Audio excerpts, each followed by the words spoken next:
Maintaining your beard isn't just style, it's self-respect.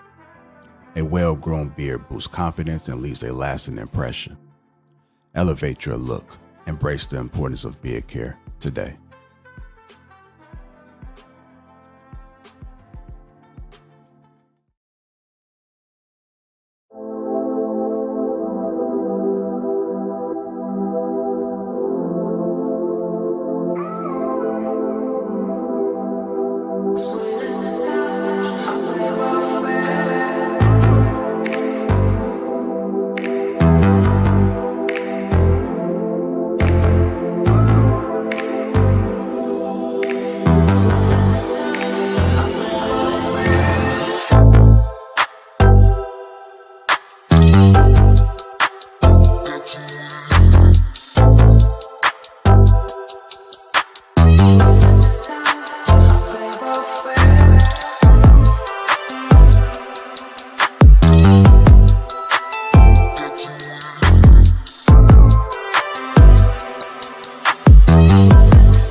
What's the first thing women notice? Your face. That's why you got to take care of. Simple things like getting a haircut, grooming your face, and brushing your teeth is important. But there's one thing guys miss and that women always notice. It's when a guy isn't taking care of his skin. That's why I'm so excited to have T. Shanley as a sponsor of today's video. T. Shanley simplifies the process of taking care of your skin. They provide you with all the products you need and nothing you don't. Seriously, I don't think some of you believe me when I tell you how much implementing a quality skincare routine will improve your confidence in all aspects of your life. I recommend you start with the Level 1 system, which comes with all the basics: daily face wash, exfoliating scrub, an AM moisturizer with an SPF 20 and a PM moisturizer. But and to make it dead simple for you guys, they provide an instruction card in every box that tells you when to use each product, how much to use, and in what order. But because T just sponsoring this video, they're offering you an amazing deal. Just click the first link in the description and get 40% off your first skincare system and free gift. Plus, as a member, you'll get 20% off for life. By the way, one of their new gift options is a silicone body scrubber, which is a $20 value and a complete game changer. Once you use this, you'll never go back to a regular loofah ever again. So don't wait any longer. Click the first link in the description to start your skincare journey today. Maintaining your beard isn't just style, it's self-respect. A well-groomed beard boosts confidence and leaves a lasting impression. Elevate your look. Embrace the importance of beard care today.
What's going on, family? Welcome to Lapeef Sunday. Let me go ahead and introduce the crew. We got Miss Saints, Miss Taken, Hink, Chanel, Jazz Story to Tell. Me, myself, Lapeef JR. Welcome to Lapeef Sunday.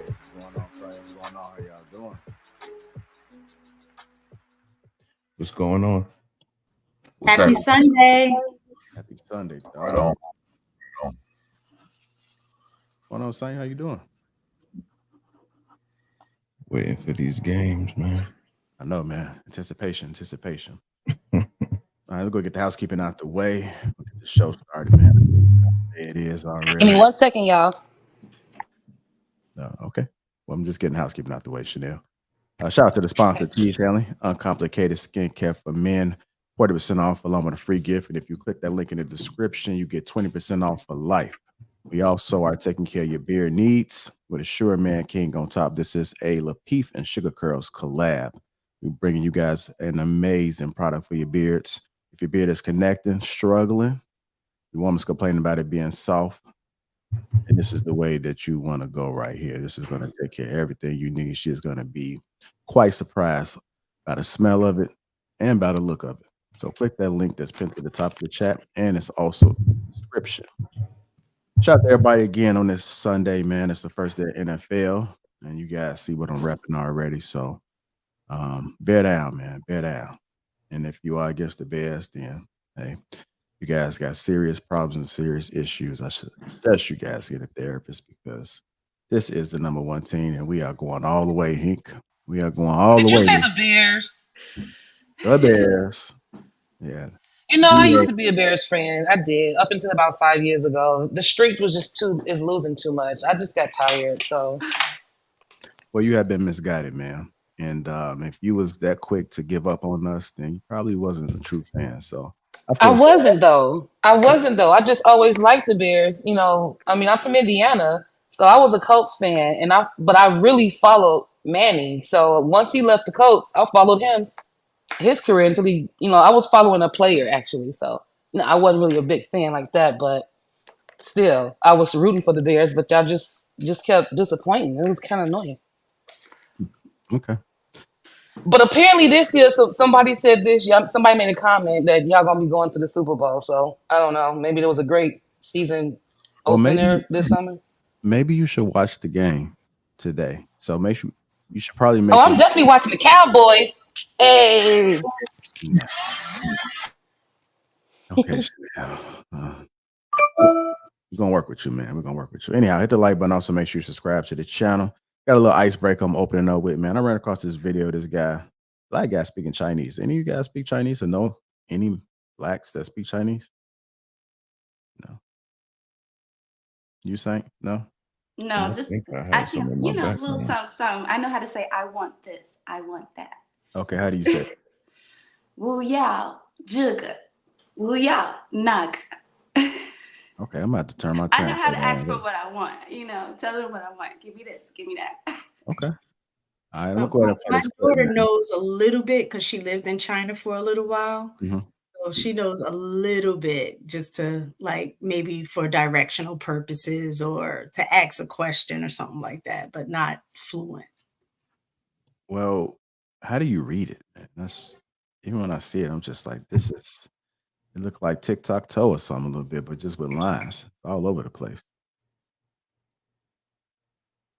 Anybody got no answers for me? I just left me hanging. Let me go ahead and play the clip, man. I see what y'all on this morning. I got that Sunday energy. 好吧，这个羊肉包咋个卖？10块一个，给我来一个嘛。哎呀，这种。加辣椒不？ 多放一点辣椒，这个呢，我最爱嘞！哎呦，这个我最爱嘞！可以嘞，好嘞，哥，可以嘞。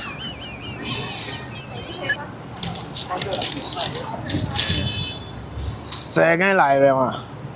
哦哟，哦哟，太安逸了，这个，哦。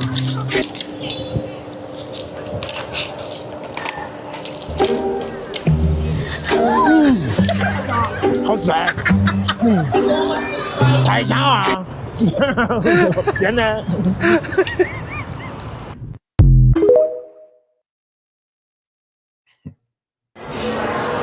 Hello, where are you from? 听说不懂英语了，讲中文。哦，原来你会中文嘛？你说的那么溜啊？可以嘞。哦，你在河南嘛？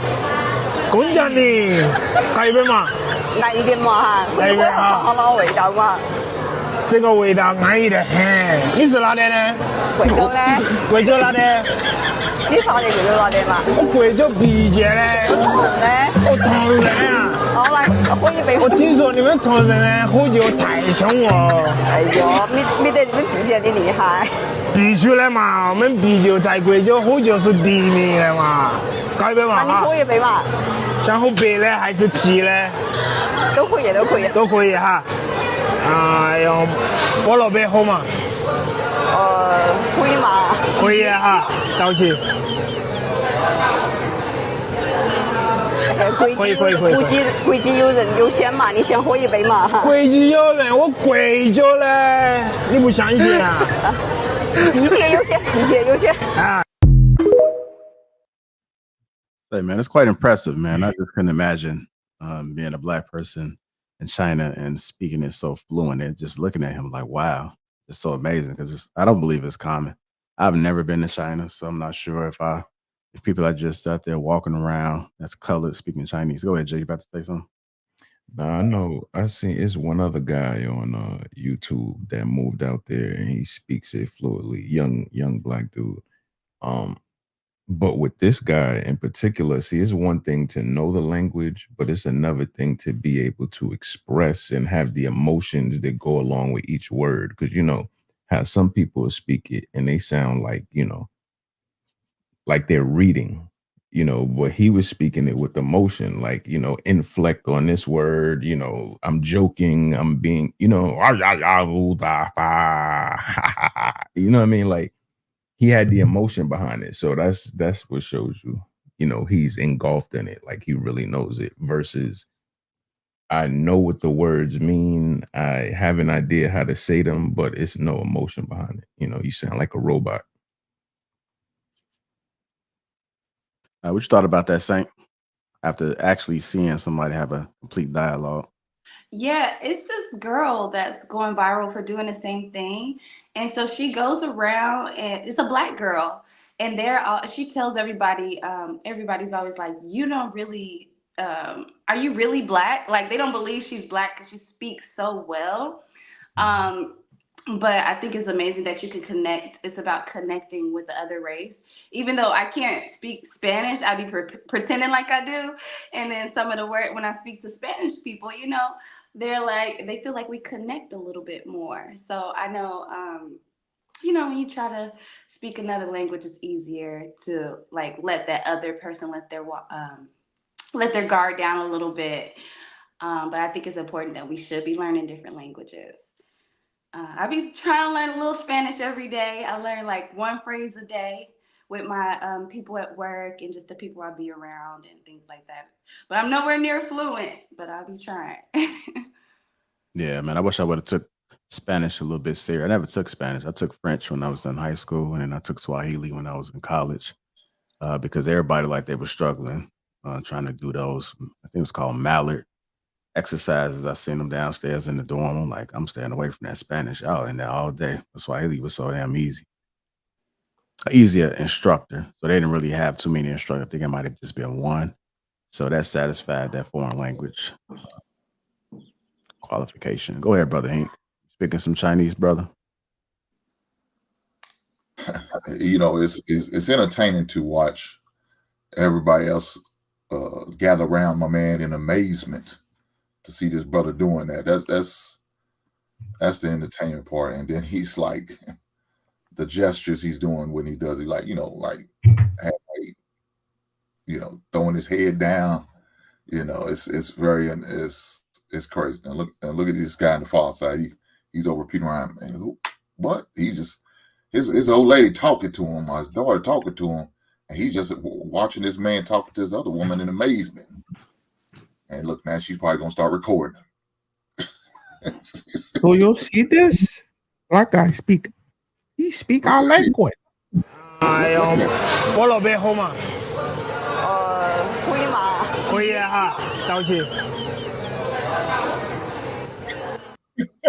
It's like magic. It's like somebody's on the street performing magic, and all these people gather around like, look, black guy. OG can barely walk. He look like people to know, especially black. That's what old dude look like. He about ready to fall over any minute. He like, damn. He just staring at him like I ain't never seen that shit like. Yeah, that's crazy. They don't be expecting black people to know, so it'd be amazing, They just assume we don't know nothing. So then we show them we know something, they be like, wow, who taught you this? Yeah, but I went to his TikTok, I can see that he's known, but not known, if that makes sense. So he's in the parades, and I'm pretty sure he's going viral over there for being the only black guy. And I think people are recognizing him. So it seems like he lives over there, and he's very familiar with a lot of people over there, and they know him. But it amazed me. I'm like, wow.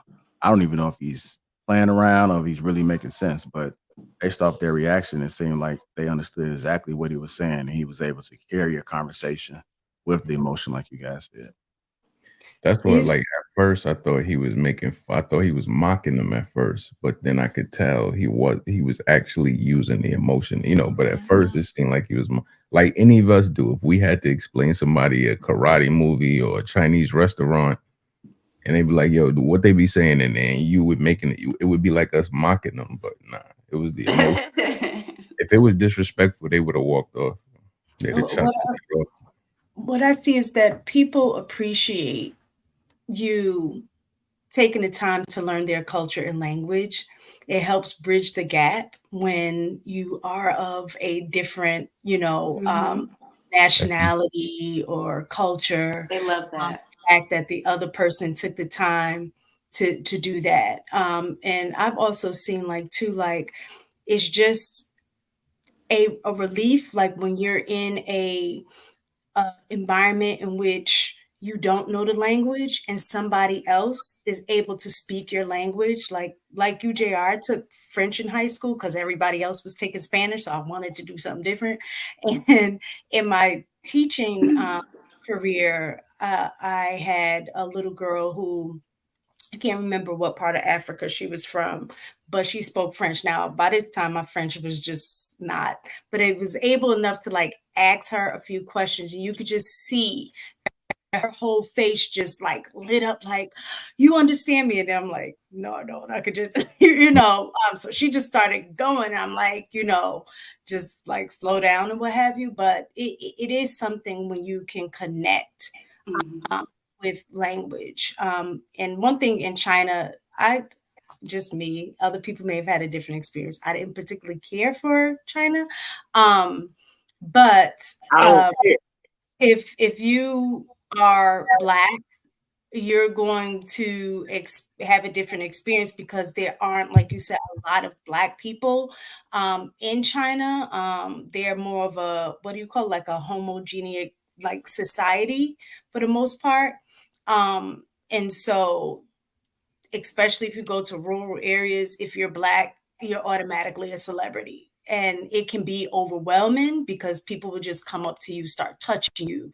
If you're a woman, they'll just start touching your hair, and you're like, yo, chill, like is it. And then culturally, there is like a level of like, boundaries.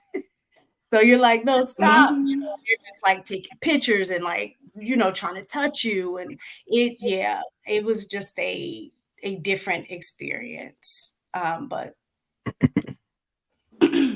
just like what she said, just being able to connect with them. I was working at a French school, and majority of my students were all French, and they were so smart. They was like, Miss Larice don't know how to speak French, so they'll say the little bad things to each other. And then when the parents would pick them up, the little boy was like, Miss Larice don't know.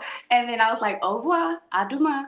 And then the mom looked at him like, see, she do know. And it was just like, whoa, But they be expecting us not to know, and they get so excited when we do. And it's like even when I see, Chicago is flooded with Venezuelans. And so when I see them and I start speaking little things, I don't know how to really talk, but I say little things here and there, and they be like, oh, And so they're trying to make a connection with us, But it kind of like puts you in a different box when you can, when you're trying to relate to them, or, just make them feel good, like she said. What I also noticed is that in other countries, it is kind of their way of life. Like they end up learning more than one language, right? Especially if you're living in countries where there's different dialects depending on where you live. Like China, they're depending on where you live, it is spoken a little differently. I think Mandarin is the like universal, I want to say, but I find that the United States are the ones that kind of feel like everybody just needs to know English and they can go anywhere in the world and expect that everybody is going to speak English. But I noticed in schools that are in a higher socioeconomic status that they do have like immersive like language, opportunities where they're starting the kids, to start learning different languages in the earlier grades. By the time we get to high school and we're just now starting to take like Spanish or French, I don't want to say it's too late, you can learn, but it's much easier when you're learning how to speak another language when you're younger. And I think we should start doing that just as part of the, curriculum just in general. Just because we have so many people like in America that's diverse anyway, that speak so many different languages, but the world is becoming a lot smaller. And so knowing how to speak multiple languages would only be a benefit. All right. Got anything on the Chanel?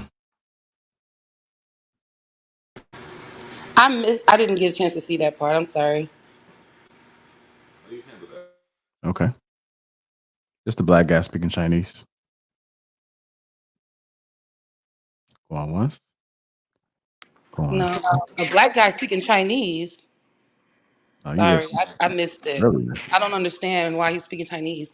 But I did listen to. I did hear what what's the name was saying that in high school she chose French in high school. 这个呢，我最爱嘞！哎呦，这个我最爱嘞！可以嘞，好嘞，哥，可以嘞。来嘛，我们啤酒在贵酒，喝酒是第一名的嘛，搞一杯嘛那你喝一杯嘛，想喝白的还是啤的？都可以，都可以。都可以哈。用菠萝杯喝嘛。There you go. Just a little snippet of it. He's trained or something, or he's joking. Nah, he was serious. Yeah, he's probably a world traveler. I know a little bit of like Vietnamese and stuff just because I used to go to these ladies for like years to do my nails, so I know how to speak a little. If I get over there, I know how to speak a little bit, just like Spanish. But I think that's pretty cool, though. Yeah, it is. It is. It's very unique. He obviously been around. He's traveled somewhere to know that. I think you got to get kids while they're young. I think that's something that every kid that should be embedded in them different languages. Like Kobe Bryant knew 7 languages. Mhm. You know what I mean? Like because his dad would play overseas and he was in different schools in those areas, so you know he had to learn it. So 7 languages, like this, it's amazing. I remember when they were playing the Olympics, you know, the dudes would be talking smack. Kobe would hop in because he knew what they were saying. It was like, well, this, you know, French, you know, Mandarin, like you know what I mean. It was funny. And then of course you have the snobs like in Argentina. I forgot they was playing Argentina, and Hank, you remember Louis Scola, the dude with the long hair? You know, he was talking smack to Kobe because he didn't speak it as good as they, you know, like y'all are natives. Of course, y'all speak it better, or you know, like your language needs work. You know, that's what they said to him on the court. Yeah, that's an excellent point, Jay, as far as getting the kids involved early. If you do it early, then there'd be less work because once you become an adult and trying to learn something that you never heard of, or it's like starting from scratch. Yeah, just tuning in. Welcome to Lapeef and Sunday. Hit that like button. Also, make sure you subscribe to the channel. They have a couple super chats come through. Dedicated to my children's future. $10 says Sunday Energy. Happy Sunday. Peace to the panel and the chat. And dedicated to my children's gift of 1 Lapeef membership. Thank you, sir. Appreciate that. Let's go to keep it moving, man. Came across this where this black folks trying to scam Applebees. Y'all hear about that? I'm gonna play a little bit of it, man. And then I'll stop. Recording.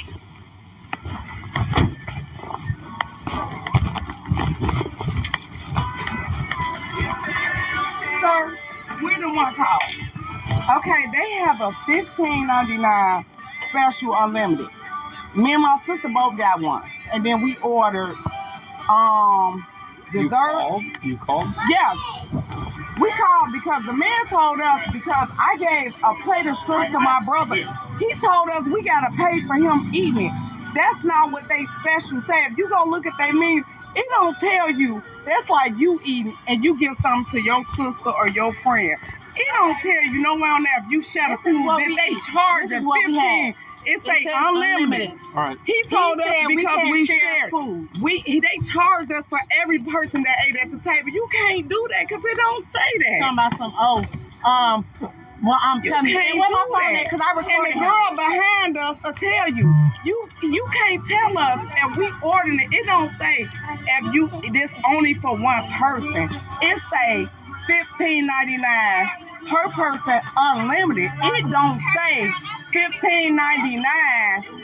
Well, what do you think it is?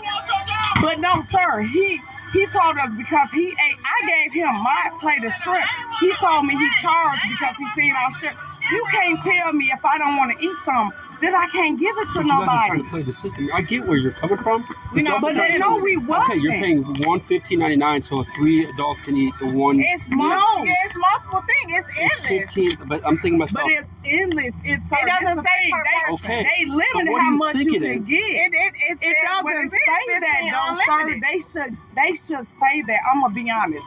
If you saying that, you should say per person. It doesn't say per person.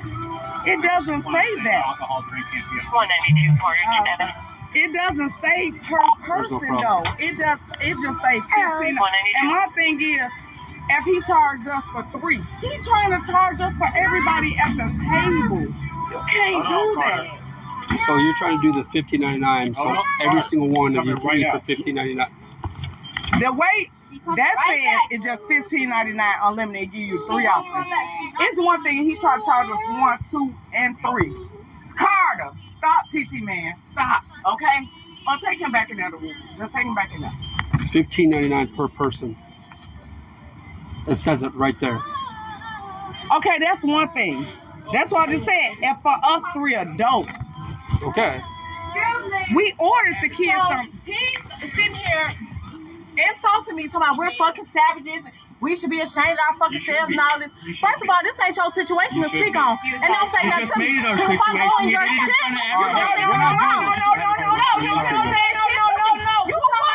That's enough. Are you being warned for disorderly conduct?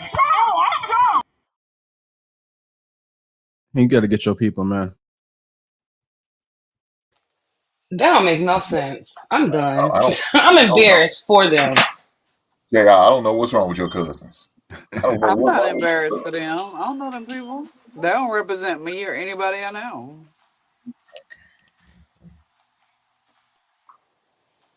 Nah, if I was in there, yo, I would. Hi, Samaya. I would be embarrassed if I was in there. If I was just sitting in there and I seen all this, and I'm like, what they arguing about? Oh yeah, they got endless shrimp because everybody's tried that. You know, this way they got caught. They knew what it was. We all knew what it was for the past 30 years. They got caught trying to hustle the system. You know, we've all done it. I've gone to IHOP and got the endless pancakes and slid the plate over to whoever I was eating. Yeah, go ahead and eat those. Go ahead and knock those down real quick. Can I have some more? Oh, you ate those quick. No, I didn't. Somebody else did, but I got away with it. They got caught. Happens to the best of us. But they got caught because they tried to argue about it. Like, if you're gonna do something and you just move on afterwards, like, are you gonna argue about doing something wrong? And then the first thing she said, they got caught because they seen the guy eating who wasn't there originally with him when he paid for it. He just probably walked in later on. Like they called him, hey, we up at Applebees. You want to come up there and hang out and kick it with us? And he came up there and he started eating what they was eating. And so that's probably when they got caught. When the waiter probably sit there and say, hey, you didn't order anything and now you're eating. Yeah, we're going to charge your ass too. Look here, man, that's some whole hood shit. I expect that from hood people. I mean, we seen how they acted when the girl got mad. The guy sit there and say, hey, calm down for I'll lock you up for disorderly conduct. You think she stopped? You think she settled down? No.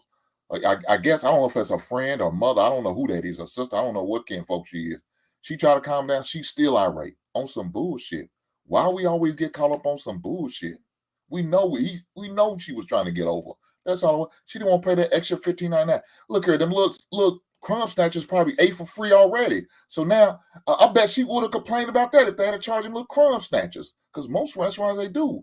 And they probably lied if they did, would say like a 5 is free. I bet you they probably charge a 10. They got a 10-year-old child right there. Yeah, he 5. That child look a bit of 10. No, he 5. He eat for free. Scamming motherfuckers. They should have threw their ass out. And the fact but I just don't my thing is, why she try to argue about it? Like, you already know what was up. Right. Taxpayers' money to call the police for this situation. Really? Why didn't you just write a comment on their website, fill out a comment card, make a phone call, and complain about the situation? You know what they would have did? Gave you a goddamn gift card for $25 so you could eat for free next time, you cheap motherfuckers. My whole thing is I agree with Chanel. Like, you're trying to argue a point that you know that you're wrong, right? Let it ride. But I would think, me as being the professional, the person that saw them eating, I don't know if this happened or not, but I think a professional way to have handled that may have been to say, go to their table and say, okay, so we have an extra, party. I'm gonna just go ahead and add this to your bill. And then if something is, so you can let them know up front, because it's one thing when you think you're getting away with something and then you get hit with that extra $15.99. Even though you're wrong, yes, you're wrong. But if I see it and I'm like, I'm gonna just add it to their bill. I'm gonna let them know up front, like, I see you. I'm gonna go ahead and add this to the bill so it won't be any surprises later on. And then if it's a problem, I'll go ahead and get the manager and say, I saw them eating. I just, wanted to let you know that I'm gonna add that $15.99 to the bill or whatever. It appeared that maybe when they were leaving and got the bill, that's when they found out that they were being charged the extra $15.99. But as a waitress or waiter, you're going to come, oh, okay, do you need anything else? You're coming back to the table several times during the meal. So that would have been a good time to just go ahead and say, okay, I see we got an extra party. I'm going to go ahead and add that $15.99 because I saw he was enjoying the shrimp, and then just put it on there. They saw he was enjoying it. Did they pay, or were they arguing about not paying? They paid, right? They were arguing about not paying. They were arguing because they expected probably one $15.99, but it was three $15.99 worth of people eating. You know what I mean? No, but they were outside arguing. So I didn't know if they already paid, and they just had to come back, and because that's what it looked like when we played the clip. Like, they was outside arguing, complaining about being charged extra. Nah, they waited till the cops got there so they could show the cops the receipt and be like, they kind of charged us for this. I got the right to say what the fuck I want. He can say If she doesn't shut up, she's going to jail. Oh, I'm going to jail, but he just will say that action. Just let it go. Ain't no fucking let it go. Because guess what? I'm telling you one more time. One more time. Shut up. Shut up. It's not worth it, G. Shut up. Shut up. Get the fuck off me. I can say what the fuck I want. If I come in there and put my shit down and he gets to talking to me crazy, I got to myself. Just please shut up. Right. You want to do all this, but you don't want to say nothing to him for disrespecting me. Look at what you're doing. I went in there and put my drink down. And the man he came at me. So watch him. He wasn't yelling when he came out. Keep your voice. All right, she's going to jail. Turn around. No, turn around. Please. No, get out of my way. Please don't do this. Please don't do this. Stop. Take it to the car. Take it to the car. Please. Get him now. Get him. Borders, when I got one female custody. Please, sir. Please, can I talk to you? Please, 192, one female in custody. Please. Y'all my friend. Get some in the car now. Can I have her keys to her car, please? They on my thing. Please. Sir, please, can I talk to you? Please. Take the keys. No, she's going to jail. I'm going to jail because I had something to say about somebody disrespecting me. Woo, just please. I'm going with you. But please, sir, can I talk to you? Shout out to Woo. That is insane.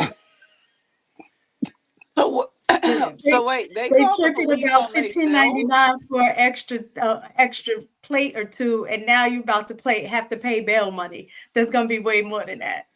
That's what I'm saying. Like, chalk that L as a loss. I remember in college, my girlfriends and I, we tried to dip on the bill, but we was moving too slow. And they walked to the car and knocked on the door and was like, "Y'all didn't pay y'all bill." We was like, "Oh, my bad," and we paid it. Like, we paid it. We went there to eat. No one was gonna pay it, but we thought we had opportunity to get it for free.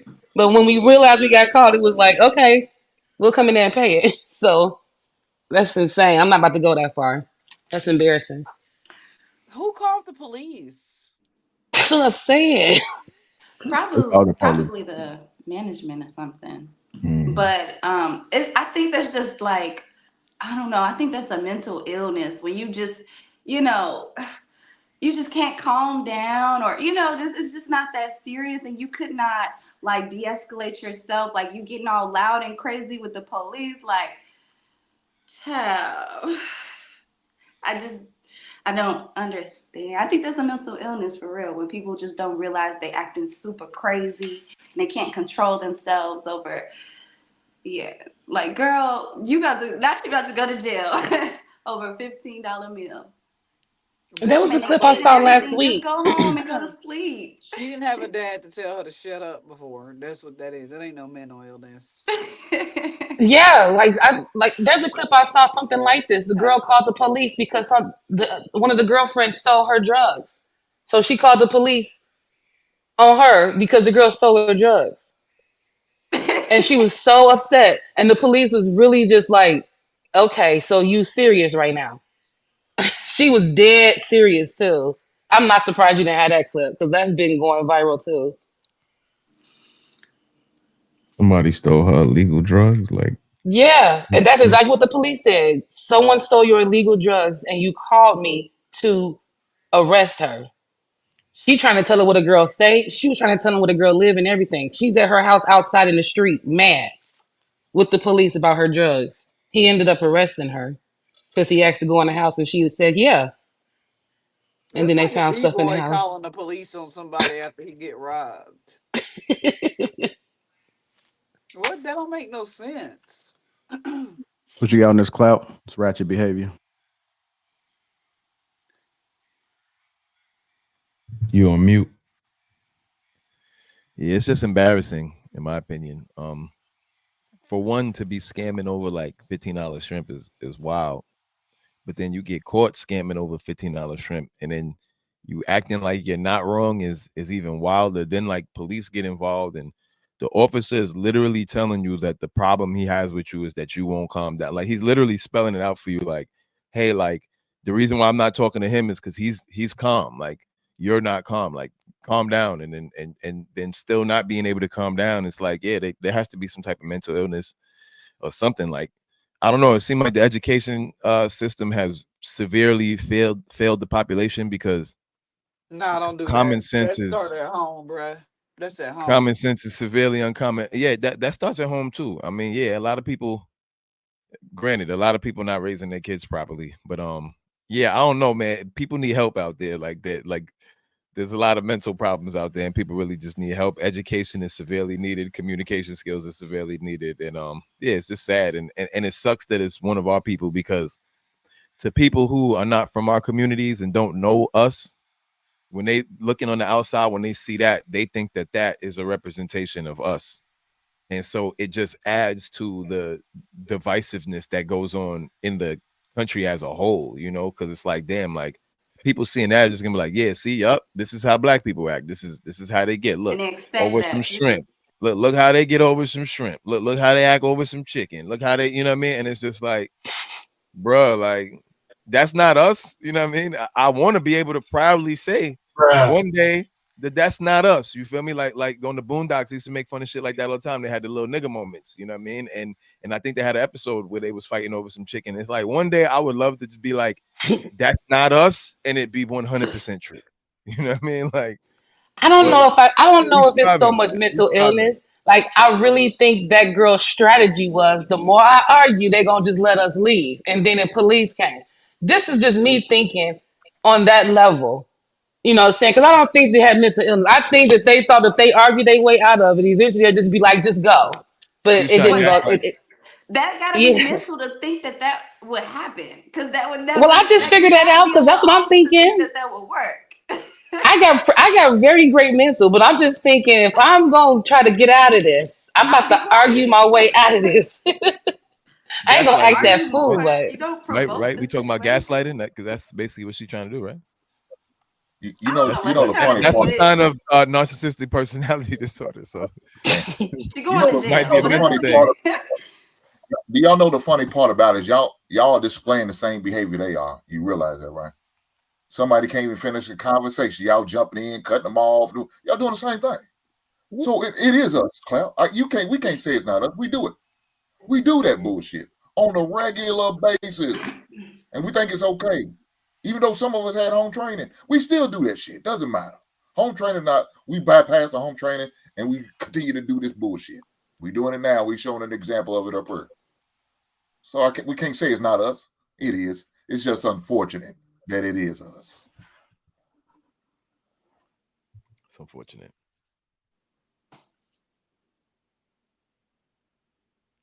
All right. Now nobody want to talk, JR. Me, because I had something to say about him disrespecting me. Because I had something to say about him disrespecting me. Get in the car. I gotta go to jail because I had something to say about him disrespecting me. Okay, so now you're gonna be resisting, right? I'm not resisting. Then get in the car. But you're really telling me I'm going to jail because I had something to say about him disrespecting me? Yeah, you were yelling. I told you to be quiet. You did it. Get in the car. I have a right to talk. Okay, let me talk. Brittany, don't say nothing Get else. in the car. Now she know how to stop that. I gave her 3 chances. Okay. Cause y'all, you being very aggressive and rude, and all I'm doing is trying to take it out when Listen, you get done. how many chances did I give her? I know, but I asked her. Sir, when I asked her, I said, when he done, can I talk to her? She being aggressive with me. Back up and doing extra. All I'm asking is when you're done, can I talk to you? Yes, absolutely. But she was doing But you're too much inhibiting my job right now, okay?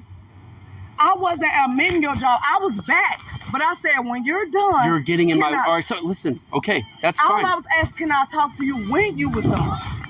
I don't think I was wrong because I'm not in your space. I'm not trying to stop you. I'm just asking, could I talk to you? That's all I was asking her when you were done. Listen, you're done. You're talking to me now. All I'm asking. So what happened with inside? The man. All I was asking the man. Thank you. That man was very disrespectful. It wasn't even about paying the bill. It's how he was talking to us. The man that walked out. No, this man. No, that man said something about what happened, but she was our witness. That man was very. It wasn't about paying the bill. It's a way to say everything, sir. Okay. It's a approach. That man was very disrespectful. How much did you pay?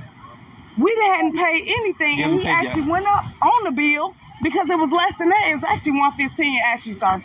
So I tell her to shut up. She's already going to jail. Can you ask her? Can I ask her to be quiet? No, she's. No, I'm just saying until y'all get her what she going to ask her to. So, listen. As far as the bill, the bill is finna be paid. The bill is finna be paid. Because I mean, you've seen it. It's $15.99 per person. I see that now. I see that now. But all I'm just asking. Let me. Can I get your ID on your phone? Yes, you can gladly get it. Can you give her information?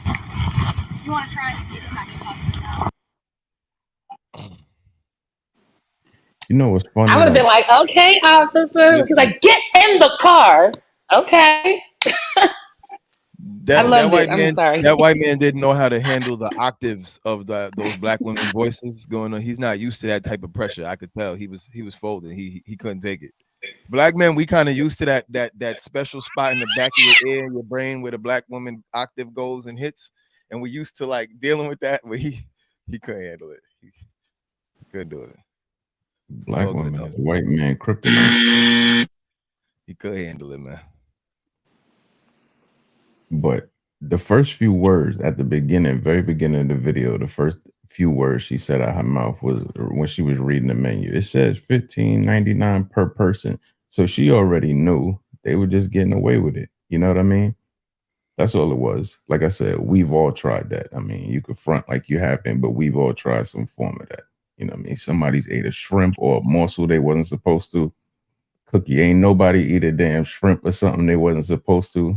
On no buffet, nobody went back for sevenths in your whole life. We all paid. We always all paid. Like, I'm from the country, so you either have to pay up front when you walk in, or like now as an adult, paying up front as you walk in has gotten me accustomed to everybody got to pay. No, once everybody is paid, we share food. But I've never tried to sell food at a restaurant. Let me put it like that.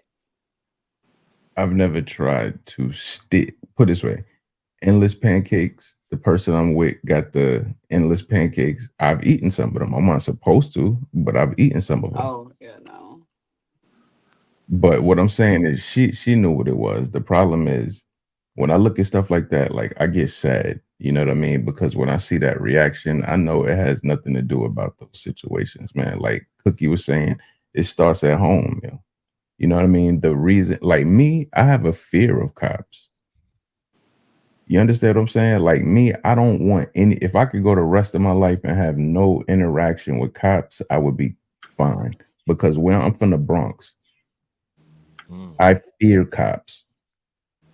I'm from the era of Jay-Z where we call the cops the A-team because they hop out of vans and spray things. That's where I'm from, where the cops, when they roll up on you, they're not rolling up on you because they're nice or how's your day? How's it going, buddy? You know, good job. No, they hopping out like, yo, what you got in them pockets? You got any guns on you? You got any weed on you? You know, they patting you down like for nothing. So I'm from that era. So I fear cops. So I want as little interaction with them as possible. So when I see people like that, that a cop is there and their mood or their attitude don't change, you know, that's why I know it starts at home. You know?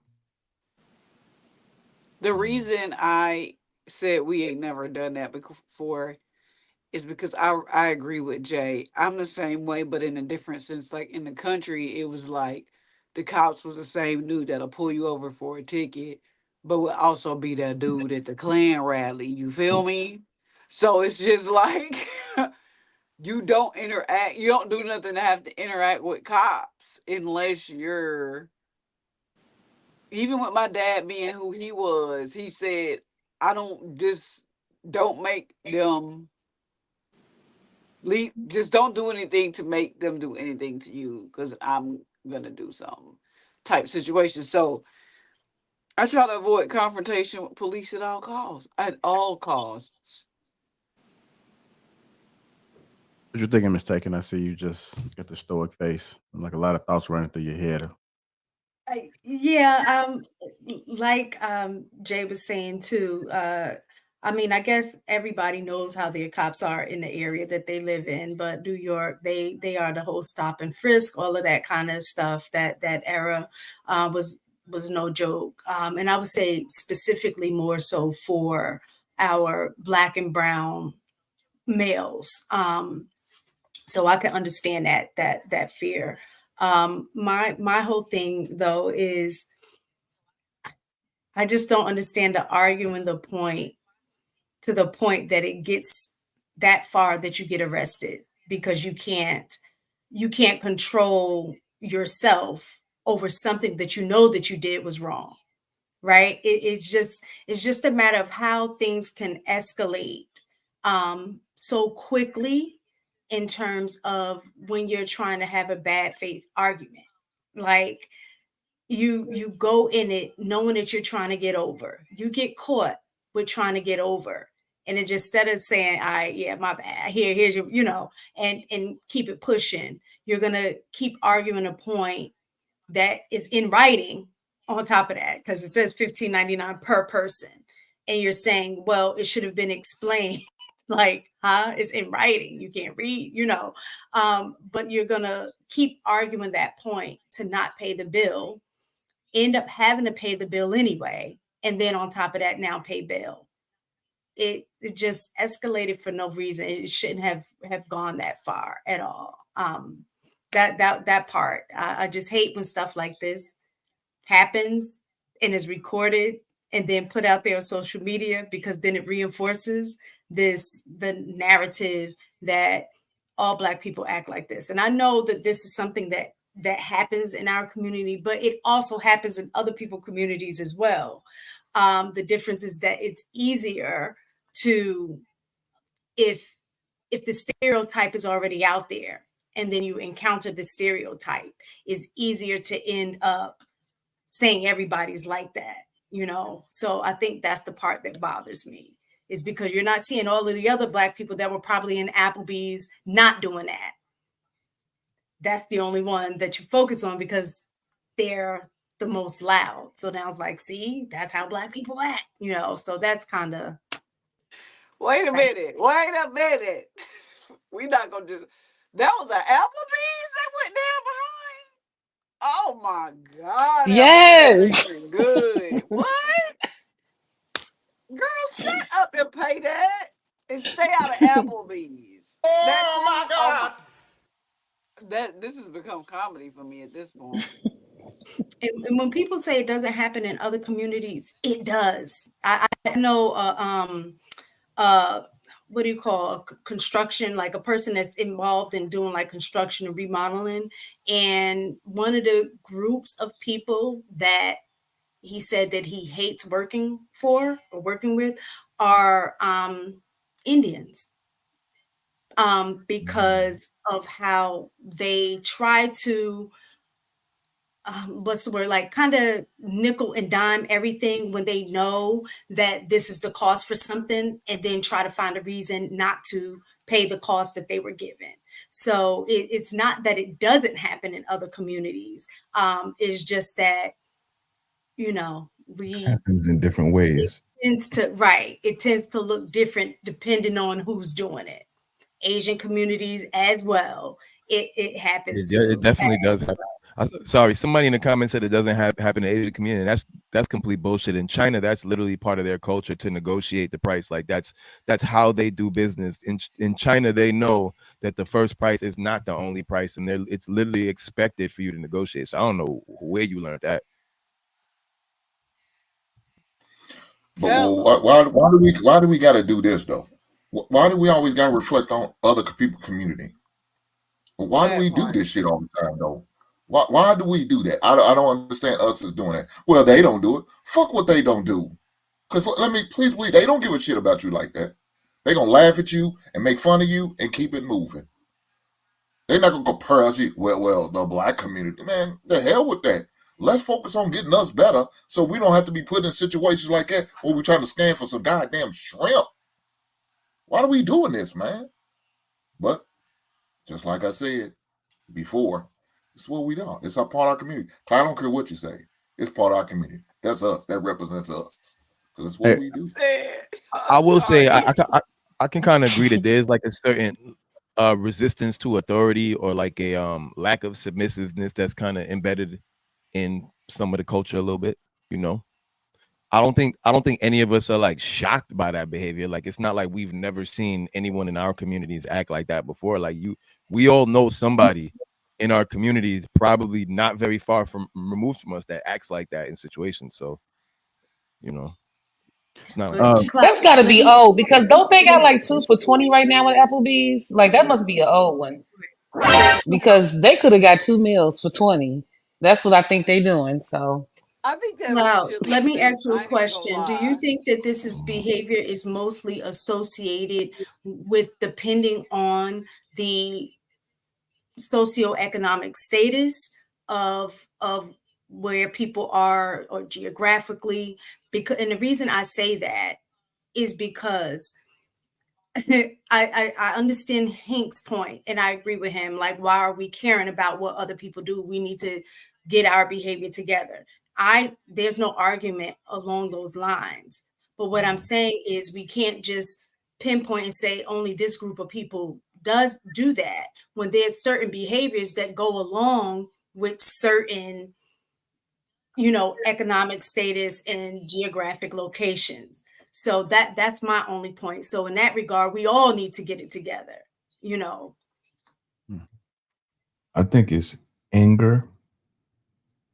I think it's lack of coping skills. You know, just as you have kids that they weren't taught that as kids, so they become adults where the stakes are higher, and you have situations like that. You know, it's like I said, lack of confidence, because you feel like you got to prove yourself. Like one thing they mentioned was how the manager, I guess, talked to them. You know, we're not going to pay him because of how he spoke to us. You know what I mean? So I'm emotional about that. You know, so it's some form of, what is this white dude doing talking to me like that? So I'm not gonna pay, you know, when really how he talks to you doesn't matter. You know what I mean? Like, this is a business transaction. You know, you could put somebody else there to talk to you kind, you know, his manager can come in there and talk to you and you still feel the same way. Like, so I think our confidence, where we feel we are in the socioeconomic, you know, hierarchy, some people don't have that confidence instilled in them that walk with your chest out, man. Like, this is your world just as much as it is theirs. Like, have some confidence, have some decorum about yourself. This is one person. You gonna go through this a lot. Like, if you flipping out over this, like, I can't imagine what your life is gonna be if this is bothering you like that, to that extent where you get cuffs put on your hands. You know what I'm saying? Like, if I count the times in my life where I've never had cuffs put on my hands. I'm proud of that because of where I come from. If I would have reacted like that to all the stuff that is coming up, I wouldn't stand a chance. So, Yeah. you know what I mean? We got to switch gears, y'all. I know we on this time restraint. Wow. Time is ticking, so I'm trying to squeeze everything in. That being said, man, you guys say about the story about the black girl in college went to the front and stumbled across her classmates with a text thread of some sort that said cotton pickers? Okay, well, I'm gonna go ahead and dive into this story. Yeah, don't. You know better not to say nothing. What? All of y'all. Anybody else? Anybody else? Y'all think we cotton pickers and monkeys too? You think that's cool? You think that shit cool? You think that shit cool? Fuck. What? What? No, she texting in a group chat talking about cotton pickers and monkeys.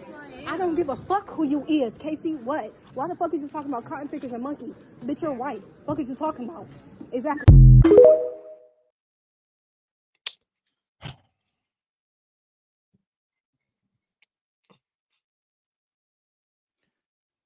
You know what? This generation bothers me.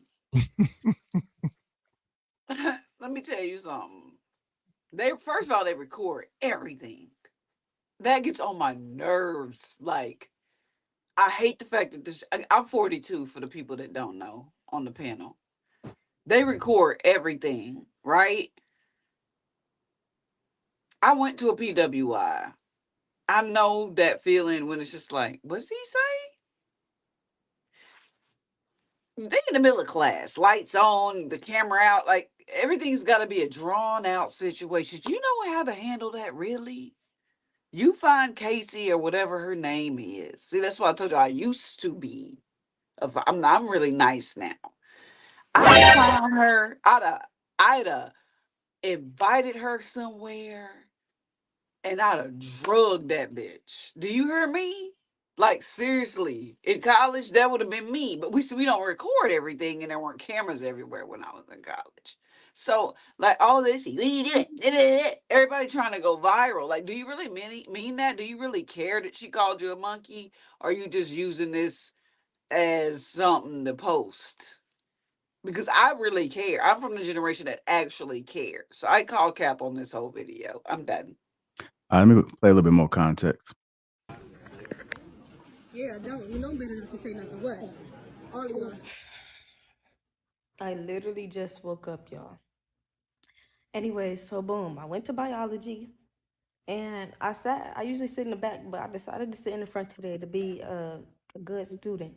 So I sit in the front. As soon as I sit down, all of her friends are looking at me like, why your black ass sitting in the front? So I'm literally smiling at them like, hello, good morning. Like, it's 9 o'clock in the morning. So I sit down, mind my business. I got my AirPods in and everything. Like, I literally don't talk to nobody. I mind my business. So girl come and she's standing on my back, like as if she want me to get up out this seat and let her sit down with her friends. So I'm looking around. Then she starts putting her stuff damn near on top of my shit, talking about some just scooch in, just scooch in. So I'm like, whatever, bro. I scoot over and let her sit down. We get to taking notes in class. She opened up her MacBook. I'm literally minding my business per usual. She started getting message. I literally, something in my body said, look down. I looked down. This is the name. This is the name of her group chat. So I'm looking at me and I'm looking at her.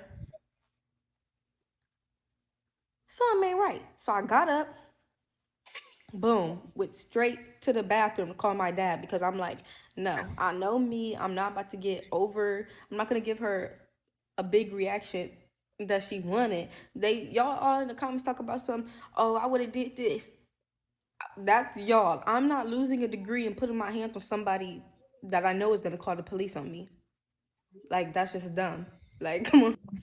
But I just got so instantly irritated because I literally have been dealing with going to school with racist people forever. High school, my first college, and here. And I clocked every single person. I'm clocking them every single time. You're not going to play that with me. As soon as I'm uncomfortable, you're going to be uncomfortable. So, yeah. So I went back in there and I tapped her on the shoulder, asked for her name so I could go report her. And then I left again. I waited outside that classroom door from 9:30 in the morning to 10:40. I stood there and waited outside that door. Went back into class. That's when I recorded the video and kind of went off on her a little bit. And then I went back in there to ask the professor for her last name so I could go report her. And he told me he couldn't give it to me for privacy issues and that why can't I just sit somewhere else? Then he saw I wasn't playing. So he helped me go report her to the Department of Biology. But yeah, y'all, so she gonna say, you don't know me. Why do I have to know you to look at you dead in your face and see that you're Caucasian and you talking about this and monkeys? Like, is you cool?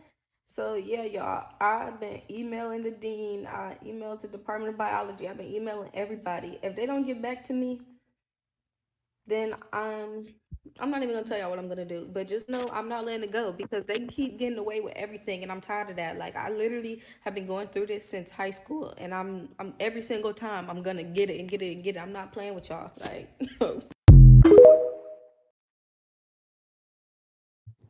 But why record all of that? Oh man. I mean, she's young. She just want people to know. No, that's not That's what the it is. problem. Did y'all hear what she said? She said she seen her phone. She was meddling in that girl's phone and seen it come across the Yes. text. So first things first, she's After wrong for claiming she was meddling with minding her that girl. business. Yeah. So she's wrong for meddling with that girl's text, regardless she's a racist or not. What as long as she didn't present that to you, what the hell's that got to do with you? But she's a fire starter. She just won't start shit. She said she went from one college to another. She's been an asshole since she was in high school or probably even middle school. So she was an asshole then. She's confrontational. She's about that bullshit talking about, I know she'll call the police on me. But you go in there and sit there and admit it. You tap this girl on the shoulder. What the fuck is wrong with you, man? You got no. What would your daddy? What I bet your daddy probably told you to do it too. Because if your daddy told you, leave that girl alone, go on about your business. Did she say anything to you? Did she call you into that monkey or what cotton picker? No, let that girl be. You got people in the world who are like it. There's nothing we could do about that. Nothing. Let that girl alone. For you mess around, and get your ass expelled from school for harassing this young lady. Even though she's a racist, it is what it is. There's nothing we could do about that. You go and do all this, having a confrontation. What is it going to prove? Now, if this girl that did something, address you, called you this, then you have every right to do what you need to do. But that wasn't the case. You so happened to see her phone and seen the message come across, and you decided to respond and get in your goddamn feelings, man. What the fuck is wrong with these people, man? Yeah, she agree. clearly a troublemaker, man. I agree with that wholeheartedly. Like it just seems like she's been traveling her whole life trying to get accepted by white people, kind of like, because she even said like she's experiences multiple times in predominantly white institutes, but yet you're still choosing to keep going to predominantly white institutes when you don't have to. On top of that, from the beginning, everything she said was disingenuous. She said how she was being friendly and smiling at everybody, but then she goes on right after that to say she had her headphones on and was minding her business. Those are two different energies. You don't have your headphones on minding your business and also smiling. The vibe I got from her, and then she says, oh, I decided to sit in the front today to be a good student. So what that tells me is you normally don't sit in the front. So what that tells me is that you saw a group of kids sitting where they probably normally sit, and you probably normally don't sit there. You put yourself somewhere where you normally don't. And so the people who normally see you in the back probably acting a fool were probably like, what's she doing up here? She doesn't sit in the front and pay attention in class. She's usually the one in the back making some noise about some bullshit. And then lo and behold, she's sitting there again, she claims she was minding her business. But then if you minding your business, how you happen to see what's on this girl's phone? And even if the girl was racist, it's like, it's none of your damn business. That's her phone. She's allowed to be racist. I think that's a newsflash that people need to understand. The same way you're free to be black, free to be gay, free to be Christian, free to be Muslim, free to be whatever you want to be, they're free to be racist. That's the beauty of this country. You could be whatever the hell you want to be. And their right to be racist is just as protected by the law as your right to be black. So mind your damn business. If you don't like being around racists, don't go to the institutions where they go. There's plenty of HBCUs you could go to. There's plenty of diverse schools you can go to, but you chose to put yourself in that environment. You chose to put your eyes in her phone. You chose to make a debate about it. And then on top of that, you didn't even choose a proper channel. Like, what do you think was going to happen by trying to embarrass this white girl in front of her white peers who were texting her in the group chat? What, you think they're going to feel sympathy for you? And do you think yelling at them and embarrassing them is the way to educate them on race? If you think that's the proper moment to show them that their negative thoughts about black people aren't justified, that doesn't help. You're at a college, at least articulate yourself. You know what I mean? It's okay that you have a problem with what they were saying, but you could have pulled that girl aside and articulated yourself. You could have wrote her a letter. You could have communicated somebody on the campus to set up a mediation. There's a lot of things that could have been done where that could have actually been a teaching moment. Because for all you know, them kids don't know shit. But a lot of these white kids, they only know white people. They literally, they make the same way we make jokes about white people, they make jokes about black people. It is what it is. Everybody makes jokes. And we just tend to be a little bit more sensitive to it than they are. You don't think they hear the little white voice jokes we make on when they see comedians and shit like that? They hear it. We just tend to be a little more sensitive to it. And it's like, I'm sorry to break it to you, but we live in a world with different type of people, and some of them are not going to like you. Accept it, move on, and mind your damn business. I'm gonna land there. All right, hold on. Let me say, don't talk about my hair. Let me say something real quick, because somebody just informed me that homegirl is trying to say that I'm making this up and that she is being framed. Y'all, I only have this class Tuesdays and Thursdays. This is my third week of school. I have never spoke one word in this class. I sat at the back every single class. Nobody knows me in the class. Nobody talks. So why would I choose yesterday's class to be the day? Today's gonna be the day I'm gonna make a scene so people know me in this class, just cause. And I'm gonna point her out and say that she's in a racist group chat just because. I never knew this girl before that, and I'm not that type of person. I'm not about to just call somebody out for nothing. But exactly. And hold on, let me show this. Okay, I'm covering the girl's what's that called, her profile picture. But y'all see right there, this girl, okay, let me read it first. Literally owned up to the group chat name, so I'm confused as to what the right story is. So that was a girl who attends this school, and she DM'd me and said, yeah, I used to be friends with the girl, and they still share mutual friends. And the mutual friend called her to tell her, take your comment down because the girl is lying. What reason would I have to lie, Bookie? And homegirl just said right there, y'all admitted to the group name. I'm screenshotting everything. Don't play with me. Y'all not about to try to flip this on me. I'm literally not about to play with y'all, like literally at all. Everybody in the comments, first of all, I don't know. I never knew the girl's Instagram. I just found out her name yesterday when I tapped her on the shoulder and asked her what her name was. So people finding her TikTok and Instagram and number don't have nothing to do with me. I didn't leak none of that. I didn't drop none of that. And I commented in all my videos to don't say nothing to that girl. Don't harass her or nothing. I do not condone bullying, harassment. I don't play like that. I don't play them games.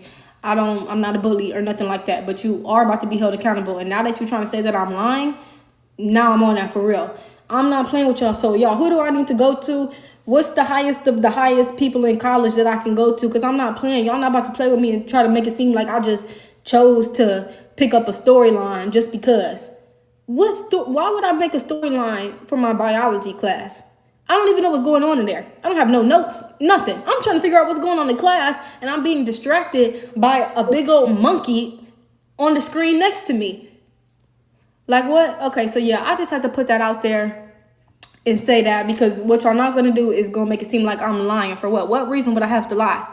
And why would I lie on you? Who are you for me to be lying about? But yeah, like I said, y'all, don't go harass that girl. That's not doing nothing but being exactly like her. I don't play about bullying and none of that. So, but you're not gonna say I'm lying. So yeah. JR, she said she don't believe in Like I said, bullying and harassing, but that's exactly what she did. You assaulted that girl. You assaulted that girl. You harassed that girl. You did everything you said you against, that you're not for. You did judge her bully based her. on her You skin color. waited for her an hour and a half after class. What do you think you're doing? That's bullying. You tapped on her shoulder. You had no right to put your hands on her. That's harassment. Some people may even consider that an assault. You can't do that shit. But I'm against bullying. Don't go say nothing to her. But that's exactly what you wanted people to do. Say something to her. That's why you put it on camera. That's why you record it. That's why you continuously record these messages. Because you want somebody to say something to her. You want her to be addressed. You was trying to hold her accountable. You was trying to check her. That's exactly what you do. But you say, no, I'm not doing that. You're full of shit, man. Crazy ass little heifer. She was just trying to make that girl felt how she felt in the moment. But the only reason she felt how she felt in that moment is because she didn't know how to mind her own business. That's facts. I like to add that to the young generations out there. Unless you're talking about Jewish people, like he said, everybody has their rights to be racist, to talk about whoever they want to, except for that group of people. Let's be for real. And she is full of crap. Like everything, like he just said, everything she did just projected bullying. And I'd like to say to the young folks, unless somebody directly looks you in your eyes, not something you found out or you happen to see, unless somebody calls you a porch monkey or the N word or whatever it is that triggers you, that you trying to call me out of my name, then let it be. I feel like this girl, if she kept her eyes on her own device, like I say at work all the time, none of this would have happened. It ain't like they stood up and said, "What you doing sitting over here, you monkey?" That didn't happen. I'd expect that reaction from that, not from you peeping a little monkey sit on her phone. So that's this weird. They weird. They are weird. Everybody under 35, no, 30 is weird to me. Everybody under 30 years old. All right, y'all. So I just had all my meetings and stuff, and before I even tell y'all what happened, whatever, y'all gotta stop. Y'all can stop contacting my school now. They keep, y'all.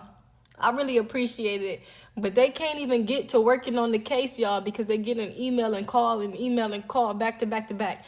So thank y'all, but y'all can stop contacting the school and stuff like that. All right, boom. So they really just worried about my safety right now around campus, and I'm not too much really. I was yesterday and the day before, but now I really ain't that scared. And they asked me if I wanted one of the campus police or the police to walk with me. I don't want the police to do nothing for me, because people coming to me about their experiences, I'm cool. I said I don't need the police. Anyways, y'all, so they just been worried about my safety, and I'm cool, but I'm getting up out that class. I've been trying to get out this class before the situation even happened. Like, that professor, I really don't fuck with him. So I've been trying to get out that class. So I got me a different class. Y'all, they put me in a different room because I'm pretty sure Shawty stay in the same dorm as me. So I gotta go. But that means I gotta give up my palace, y'all. My studio apartment palace. That's cool though, whatever. So I'm literally about to pack all this stuff up so I can go move into the other room like today, y'all. But they was probably gonna give me a new roommate anyways if I stayed here. And I don't like this dorm. It look like got mold in it and it's cold in here. But anyways, okay. So then I had a meeting with the dean, and they told me that she basically asked me what I want out of this, and I said she gotta go. But if y'all can't do that, since I understand that I didn't take a picture of the group chat or whatever, so it's really my word against hers. So if y'all not gonna get this girl up out of here, I want a public apology, and I want her to tell everybody what the group chat name was, the purpose of the group chat, because like, what do y'all even talk about in there? Like, what's the sole purpose of this shit? Like, what the fuck? So yeah, and then I want her to say that I wasn't lying. So she wanted to come and say that I was lying on her, like I'm finna frame her, like she's somebody to frame. Yeah. So now we just playing the waiting game, y'all. We're literally just playing the waiting game. So, and I said I wanted to meet with her. I want to talk to her face to face, honestly. So we playing the waiting game, y'all, to see what the school gonna do. But y'all gotta stop calling the school. Y'all gotta stop calling the school and emailing this. They see it, y'all. They trying to work on it, but they can't because their phone is being blown up. But yeah, so honestly, playing the waiting game. We finna see what happens. Oh man, that girl not very bright. See, this is the thing. I was you could go sing.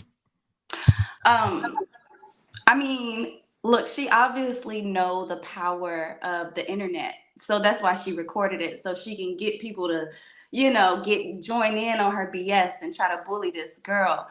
And this generation is cancel culture. So they're gonna try to use people on an internet to fight for them and get in and make this all a big thing.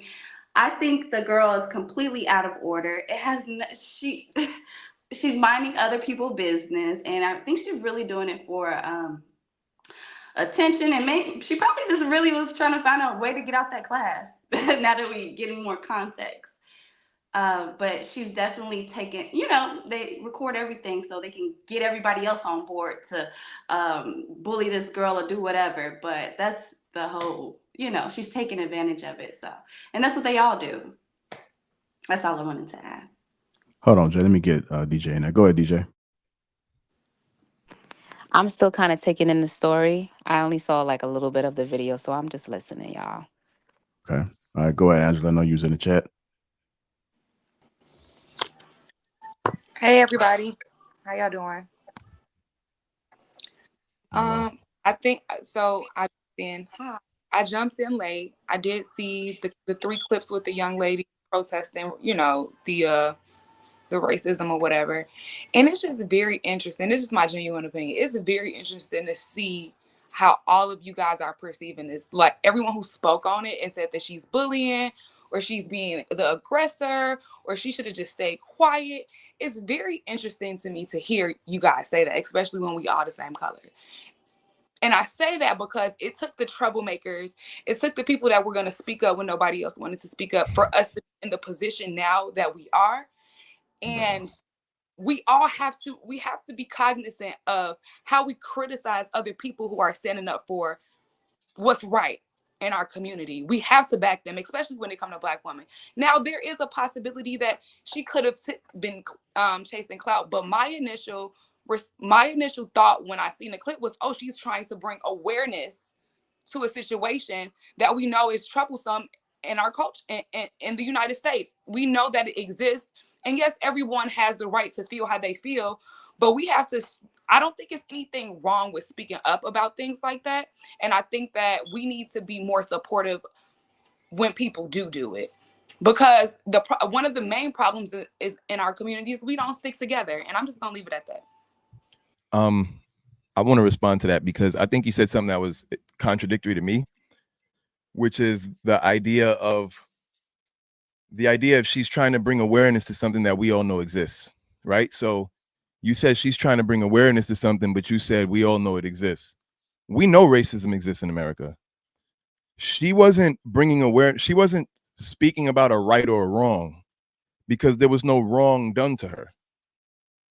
That girl was speaking freely to her friends or whoever, to her circle of people who accept her for who she is. So if that white girl's a racist and her friends and family are racist, she was expressing herself amongst the appropriate crowd, which was her circle. That girl had no business in that girl's phone to begin with. I could understand what you're saying as far as her bringing awareness if she was directly disrespected or if she was directly spoken to in a certain way or called a certain name, because then that would mean that she was attacked. You know what I mean? Like her right to life, liberty, and the pursuit of happiness was somehow obstructed, right? But nobody stopped her from doing anything that was in her right to do. They didn't stop her from sitting where she wanted to sit. They didn't stop her from going to the school she chose to go to, even though she knew it was a predominantly white institution and knew that these were challenges she would face. She still chose to go there freely. No, like nobody made her go to that school. She still chose to go to class. She still chose to sit up front, admittedly of her own choice, because she literally said, I usually sit in the back and don't say anything in class. So she chose to put herself in a tight space among students she didn't know, that she had no understanding of how they would perceive her, as a woman who had already said that she had experienced racism and already was worried about racism. So to me, I don't understand how she was standing up for right. She put herself in an uncomfortable place. She went and looked at something that she had no business looking at and saw something that she didn't like, that didn't pertain to her at all. If she didn't like it, she could have literally just moved over another seat. She could have literally just not sat near the white girl and chose you and said, you know what? Now that I know that this white girl's a racist, I won't be communicating with her throughout the school year. But to try to bring awareness or embarrass someone for being racist, supposedly, I don't think that's any more different than someone trying to embarrass you for being black or someone trying to embarrass somebody else for being gay. Essentially, you're embarrassing someone for being different than you. But if that person's not encroaching upon your space, there's no reason to do that. Right. So if you're not gay and somebody doesn't try to touch you, there's no reason to have anything to say about their gayness. It's none of your damn business. So I hear what you're saying about sticking together, but in this particular situation, this woman wasn't wronged. She was actually wrong for putting her nose where it didn't belong. If I was to open up your phone and then be like, yeah, I don't like what you said to your sister, that wouldn't make no sense. So I'm gonna land there. Okay, let me give you a little bit more clarity. She spoke on how white people use microaggressions. They're not very direct, okay? So she described the experience before she even seen what was going on the laptop. She described how the white girl was trying to make her feel uncomfortable for sitting in the front. My thing is, she should feel safe and comfortable in the environment. It does not have to be physical violence for it to be a threat. Okay, go ahead. Racism is very violent, and it makes and like she said, she should have the right to sit in the front of the class if she wanted to. She shouldn't be bound to the back of the class because that's where she sat for the 2 or 3 weeks prior to that. She should be able to sit comfortably to learn in any seat in the class. True, I agree with you. I'm not finished. It's not like she was intentionally looking for racism. The girl's laptop was open, and just like if you're next to a friend or you're next to your girl and you happen to look over and you see something, in my opinion, I don't see how she was wrong for speaking on that. Like I said, it's comfortable, it's violent, and she should have brought awareness to it. And like, maybe my language was contradicting, but my point isn't. We do know that racism exists, but that does not mean that we're supposed to be submissive to it. I don't think that has anything to do with being submissive to racism. There were a lot of assumptions made to begin with. Like, for example, we're making the assumption that there were microaggressions made to her based on her race. Hold on, let me finish before you run. Hold on. You said that she described the scenario, and when she described the scenario, she said that she was uncomfortable. But her being uncomfortable is not proof that a person tried to make you uncomfortable based off of your race.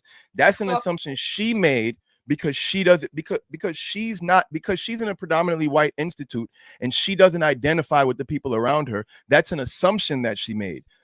But then she also described that she's not a person who normally sits in the front.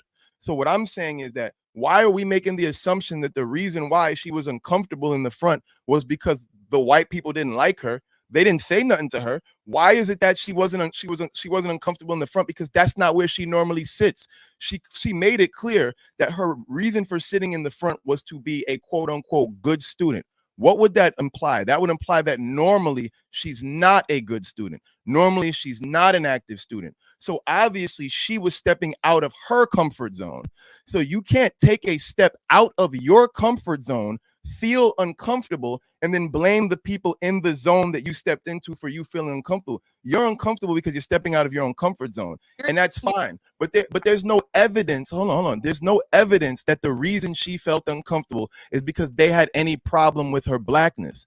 The only time she knows of any problem with her blackness is when she was looking at that girl's laptop, which also wasn't her business.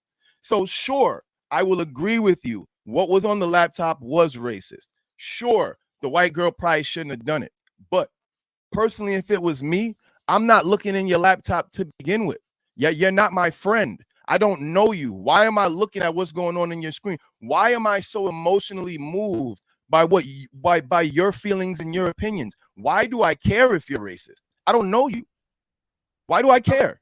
And hold on. Let me just, I'm gonna land in a second, but that's one of the issues I have with girls like her.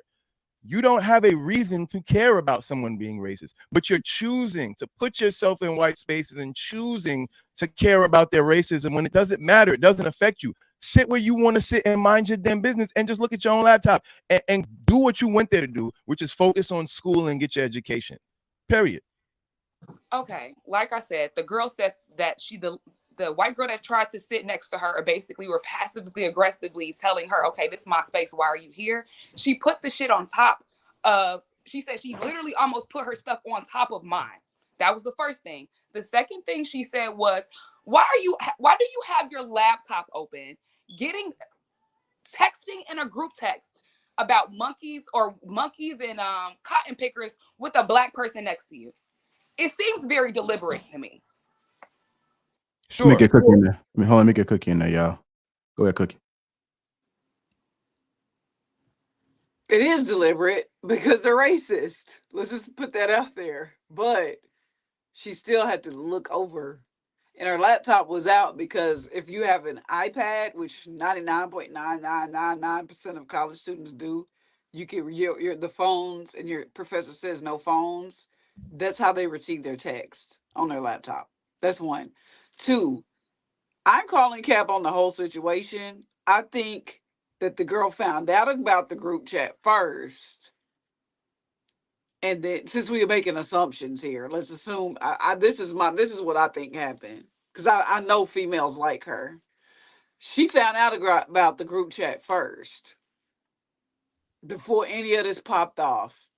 She put herself in their space just to see what was popping down there and to see if they really racist.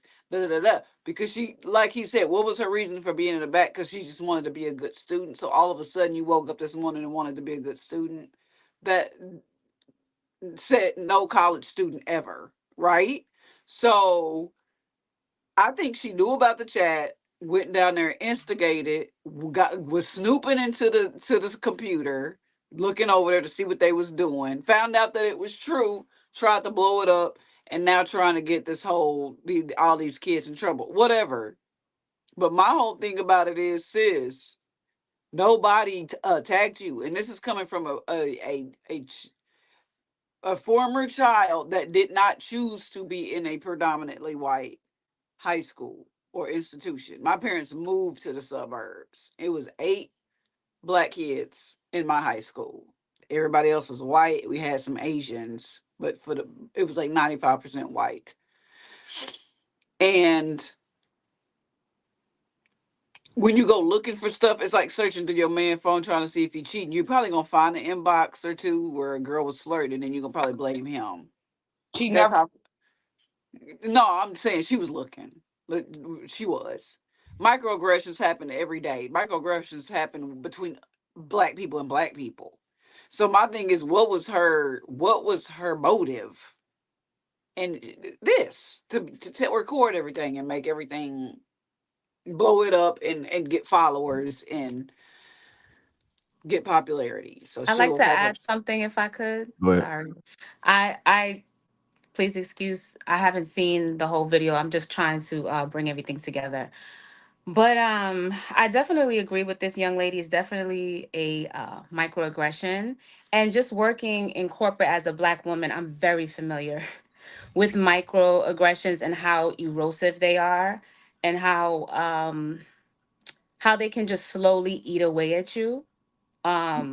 So I don't know her motives, but I can't speak to her intent, but what I can speak to is the impact. Impact is always going to trump intent. And in my opinion, if you're a student, it doesn't matter if it was something private. It shouldn't happen. And if they're at this age, at this impressionable age, they need to understand the difference between right and wrong. Covert or overt racism is not okay. And this was definitely covert racism. It's very subtle, it's very quiet. I'm sure she sits in the back because she doesn't feel welcomed. We have to also consider that. I'm And the sure school there she are a chose. lot of things that she feels that maybe she didn't actually have tangible shit that she could put her hands on, why she has isolated herself or separated herself. And I just feel empathy for her more than anything, just as another Black woman and as a little Black girl at one point being in those situations and scenarios. Like, my heart goes out to her. I'm sorry, but I'm a firm believer that only microaggressions only impact insecure people. Like aggressions to me is one of these new age rebrands of the word insecure. People who are insecure with their own racial positioning will feel aggressions and will. You on mute, Clout. Your sound went out, Clout.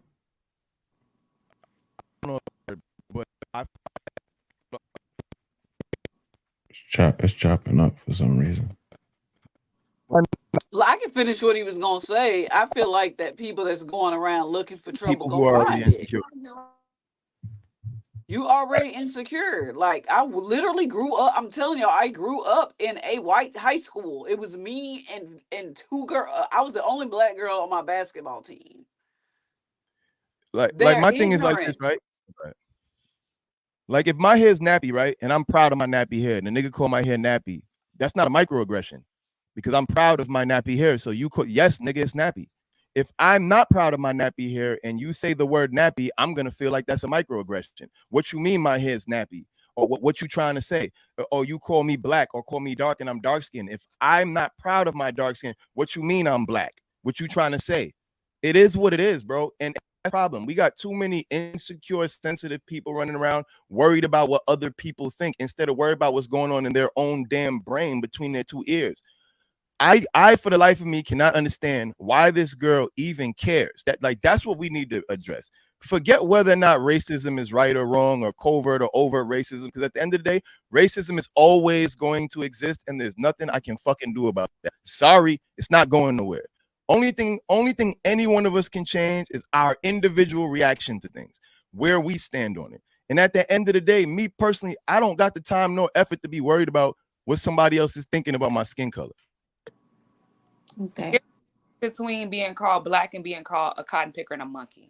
Okay.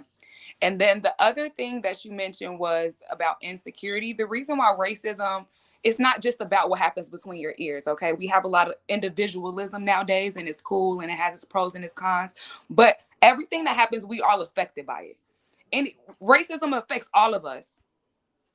You know what I'm saying? Whether we want to acknowledge it or we don't. So that's why it's important to keep it into mind and to also make sure that it's not so outwardly acceptable, because it can be very dangerous, as we know from history, when we're like, oh, well, we're not going to worry about what you think and what goes on with you, because what goes on in that home affects other homes in that community and so on and so just putting that out there. But I'm just going to agree to disagree.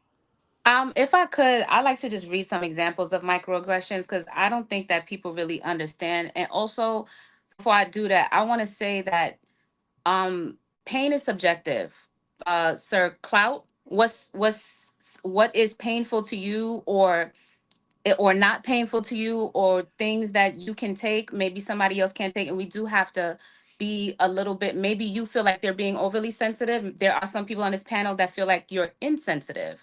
So everything is very subjective and you have to be respectful to how other people are experiencing shit, you know? So just some examples of microaggressions. Failing to learn to pronounce or continuing to mispronounce the names of students, people, we're seeing that right now with Kamala, right? People purposely going out of their way to mispronounce her name to be subtly disrespectful. Bruh, I don't even know if her name is Kamala or Kamala.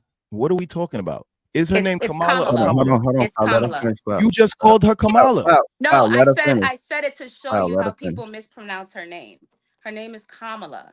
So another thing is scheduling tests and project due dates around religious or cultural dates, disregarding religious traditions, setting low expectations for students, for particular groups, neighbors, or neighborhoods, or feeder patterns, calling on, engaging, or validating one gender, class, or race of students while ignoring the other students in the class. The list is Total very bias. long. Using inappropriate humor in class that degrades students from different groups, expressing racially charged political opinions in class, assuming that the targets of these opinions do not exist in class, using the term illegals. It's just a very long list. And while Basically I'm anything sorry, that sir. makes Hold on, somebody's Cloud. Hold on, feelings Cloud. feel hurt. Hold on, I Cloud. Let understand her that you're finish. passionate, but if you would just allow me to finish. So, what I'm saying is that what you may deem to be something that doesn't affect you, we have to be cognizant that there are people out here that it does affect, and we have to show respect for other people. And I just don't understand that people from marginalized group don't understand other people from marginalized group expressing this. Listen, what you're saying makes sense when we're dealing with children, when we're dealing with people who should not be at a point where they've learned to master and control their emotions and their reactions to things. But that's not what we're talking about here. She's a college student, she's an adult. So all of that is cool, but many of the things that you described as microaggressions are literally just things you have to deal with every day. Guess what? People might mispronounce your name. It's going to happen. Guess what? Some people might not understand your religion or might not understand your culture and might get it wrong. These are things that you deal with when you live in a country like America, where everyone is from a different background, religious background, racial background, and cultural background. That is normal. You are going to bump heads and have collisions with people when there are that many differences in culture.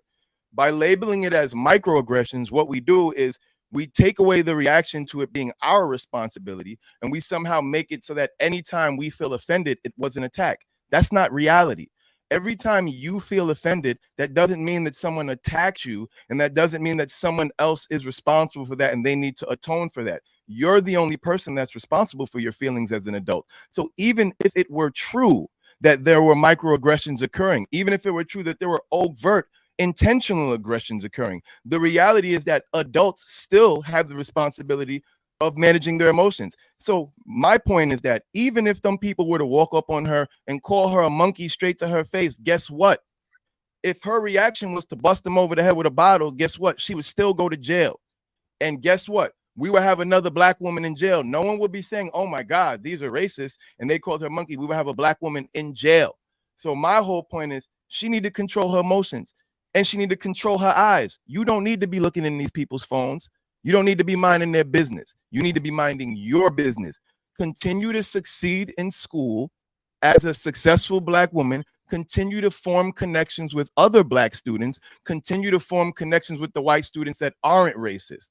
And that's all you need to focus on. Why you're using your energy to focus on the students in the class that don't like you makes no sense. You're on a campus full of resources and people. Block those people out and focus on the ones that you can build with. And that's how you make a better world. Yeah. So the people who were Hold on, troublemakers. Angela. Let me get Cookie in there because she had her hand raised, and I'll come right to you. Go ahead, Angela. Go All ahead. right. So since we're talking about children, when I was 16, no, when I was 14, I was in sports, and they over this loudspeaker they'd have to announce my name. Even when I gave them the English pronunciation of my name, they would say it wrong. My name is Zamayel, right? So I'm in a country town, none but white people, and they would get my name wrong every week, every week, every week, every week. And my dad, that's why I say it goes back to being at home, just like that other situation. My dad would not allow that to upset me right before my race at the starting line. They're going to mispronounce your name. They might be doing it on purpose. So what? So what? I think if we could get out of the whiny, feel sorry for me as mindset, we may be able to rise above these so-called micro.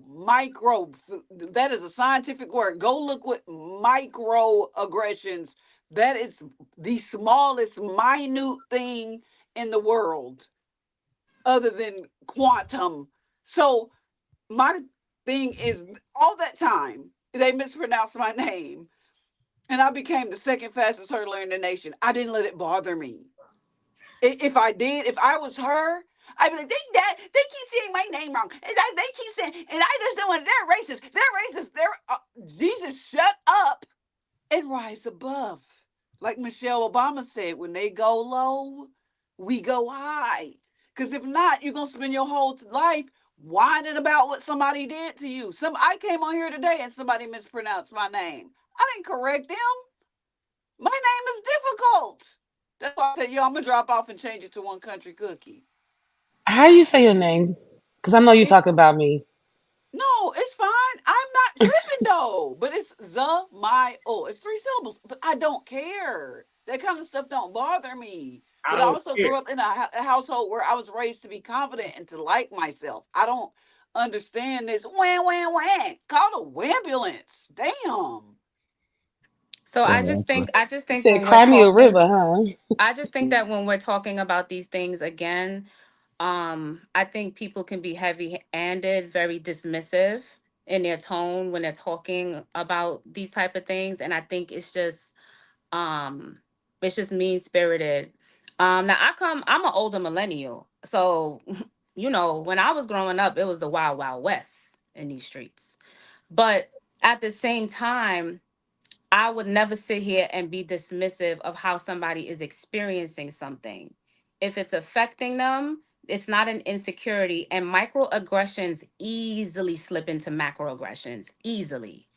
It starts off as a microaggression. It starts off as something very subtle, very subtle. I'm gonna mispronounce your name. I'm a snicker about you. And when you continue to allow the disrespect, it just builds and builds and builds and builds. And me personally, I like to just go ahead and nip that shit in the bud. I'm sure every single major aggression against a marginalized person started off with a microaggression. It always starts off very subtle. Even like how we're seeing um just the people that are coming out in droves and screaming at the top of their lungs about making America great again. That, to me, how, you know, I still can't wrap my brain around how a Black person can feel good about that, because when was America great for us? But I just really feel as though people are emboldened now in their hate. And at some point, you have to call it out. And as far as it being on a computer screen, I don't care. Once you in the public and it could be seen, it could be called out. So I like how we believe all about microaggression when it comes to this little girl and all that, but most of y'all sisters do it to y'all brothers all the time on a regular basis. Matter of fact, we got one up here right now who was microaggressive towards me when she was up here before.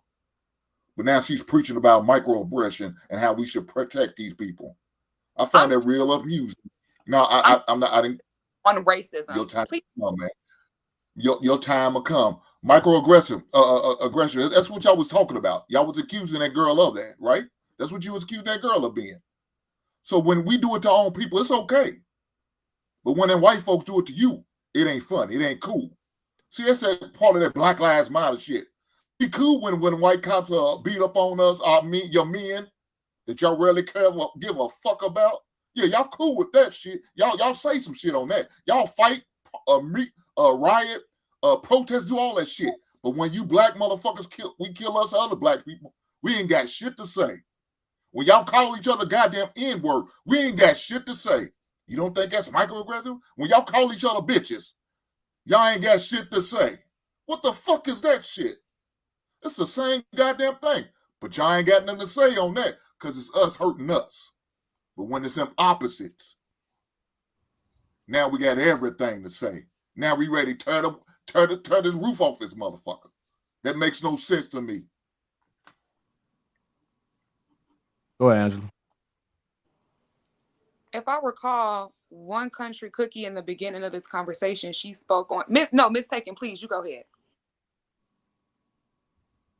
You can finish your thought. Go ahead. I'll come after you. You already started. That's fine.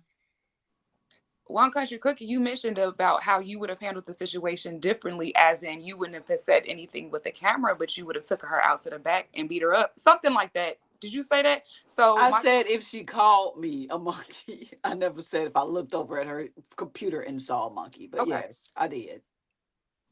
And then the second point I just wanted to make, on which I am piggybacking off of something I mentioned earlier, was the troublemakers, the disruptors, the people who care about these microaggressions as it relates to racism, in culture and politics, everything that affects our everyday lives. If it wasn't for Malcolm X, if it wasn't for Rosa Parks, if it wasn't for W.D. Boys, if it wasn't for the people who cared about these things that caused trouble, that went against the current, we would not be in the position that we are today. So all I'm saying is that you may not see the value, you may not perceive the importance of things like that, but it is important. And history has shown its importance. And history has shown the importance of people speaking up about these things to create safe space for Black people to have rights and to just be in a better position. Was she look, unsafe? I hear what she's saying and all that. Go ahead. My bad mistake. Go ahead. Okay. Actually, that was one of the points that I wrote down too, Angela, in regards to the comment that I can't remember who made it about recording everything. And I do agree with that. That I absolutely agree with this generation recording everything. So that's where I think the power of discernment comes in terms of knowing when to record. So I had actually mentioned like situations like Rodney King, George Floyd, Ahmaud Arbery, all of those things were recorded. Had that not been recorded, we would not have seen, even though we know as a community that these things happen, the broader community did not know. So it looked like we were crazy and this kind of stuff doesn't happen. And it brought a level of awareness to it. So that was one of the points that I made. Also, in terms of hypotheticals about, well, she chose to put herself in that school. She, chose to sit at the front of the class. Well, that is the point of being able to have choice, is that you can do all of these things, but it should not be do these things with the expectation that you're going to be treated disrespectful or encounter, microaggressions or what have you. So it made me think about, Brown versus Board of Education, where the ruling basically said that separate but equal is inherently unequal. And the idea is to be able to give people options without having to deal with being in an environment that's going to create a situation in which they can't, feel comfortable, and in a learning institution, it's a public environment. So everybody should be able to, sit where they want, basically. I have more to say, but I'm gonna stop because I'm gonna respect the time. Go ahead. She didn't record that girl calling her a monkey though. One thing that's crazy to me though is like how disingenuous we can be in situations as Black people. It's like Black people, especially if you go on even just Twitter, right? Black people are the most race joking, not take shit serious people in the world. On Twitter, you could see them call white people mayonnaise people. I'm telling you, if any sexual crime happens, everybody's commenting, sounds about white. Anytime you see somebody not cooking right, you see the comments, white people, sounds about white. So my thing is like, we have no problem making racial jokes about white people in our community all the time. And I feel like we'll do it at a comedy club to their face and expect them to laugh and chuckle, and it's cool. But now you go on you looking at somebody else's laptop and you feel like that's a reason to be angry. That's crazy to me. We make racial jokes all the time, but the moment somebody don't like us, it's like the end of the world. It's a big problem. Oh my God, these are microaggressions that need to be stopped. Who the hell cares? Honestly, this is why I miss the 90s, because in the 90s, people were open about their racism. People were able to laugh and joke about their racism, and nobody gave a fuck. A racist white guy could sit in a bar with a racist Black guy, and the racist white guy would be like, whatever, nigga, and the racist Black guy would be like, whatever, cracker, and they both have a drink and laugh about it, and nobody dies at the end of the day. But nowadays, everybody's so sensitive and is so worried about everybody else's words and what everybody said. Yo, again, personally, it's people in the comments saying all type of crazy shit about me. The crazy shit is that they're saying this about me, and I'm the guy that would never go to a predominantly white institution because I would never want to deal with this to begin with. I'm not trying to be friends with white people. I'm not trying to make them like me and accept me. I'm not looking in their phones hoping that they say nice things about me. I don't give a motherfucker about them. The last thing I'm thinking about is white people, and the fact that y'all are sitting here praising this girl for being so pressed about what was on this white girl's phone is crazy to me. She need to mind her business. And y'all are acting like this is crazy. Like, for real, like, shorty is bugging and y'all are sitting here backing it up like somebody did something to her. Nobody did nothing to her. She went to them people's school, went and sat next to them people in their row and went and put her nosy ass eyes in that white girl laptop and saw something she ain't like. If I go through my girl phone and I see something I don't like, that's my fault. If I go in my man's phone and I see that he's smashing my ex, that's my problem. I shouldn't have been in the nigga phone. How do we understand this in one-on-one relationships? But somehow we're saying that this girl is justified for being mad at being in the phone that somebody that wasn't even her fucking friend. Y'all are crazy, bro. Like y'all are literally just trying to be offended at every goddamn thing, and it's sickening. Like, black people, like pick your goddamn titties and nuts up and walk with some goddamn pride instead of sitting here being worried about what some white bitch think about you. You dumb. Like, do black people not have no pride no more? Like, do we not? Like, she should be happy when she look in the mirror that she's black. She should never care what a white person got to think about her. Are you dumb? Like, that don't make no damn sense to me. But at the end of the day, y'all can do what y'all want to do, man. Y'all can love white people and try to impress them and care what they think about them, about y'all all y'all want. I know my time's up, but I'm gonna talk my shit anyway. Go ahead, Jay. You're being kind of repetitive, but I respect it. But listen, But I'm gonna talk my shit regardless. Talk your shit by all means. Yeah. But only thing I want to say, I'm gonna make it really short, is that I love us because we're so strong and we're so resilient. But what I just feel like is sometimes our resiliency makes us numb. And that's really what I'm afraid of, because the people that weren't numb are the people that really move the needle for our people. So I just want us to just understand that everything starts off with the smallest of aggressions, and we just have to be mindful. I'm not even really necessarily just talking about this young lady, but just in general. Let's not be so dismissive of people's experiences, because you really don't know what she feels like unless you're her. And like I said, I've been in those scenarios before, and it's easy. It's like the pull yourself up by your bootstraps rhetoric. It's like, trauma is very real, and we don't want to dismiss that. Trauma is genetic, and it's literally in our blood. So it's just important to just acknowledge what other people are going through. And while it may not affect you, Clout, or me, or the way it affected her, and it was disrespectful, and it was racism. It was covert racism that she experienced. That's all I want to say. So what do we just sit there and see with DJ So Lovely? Was that considered microaggression? Was that an example of microaggression, so I can have a understanding? Is that what she just did to Clout when she told that man his time was up? Was that considered? Would y'all consider that microaggression? Yeah. No. Okay. I was acknowledging the time. I got you, but that was You're a good considered defender, microaggression. though. I like that. It's entertaining. I see why they have you. No, up it's here. not Very entertaining. It's entertaining. facts, because that's what y'all do to us, and it's okay.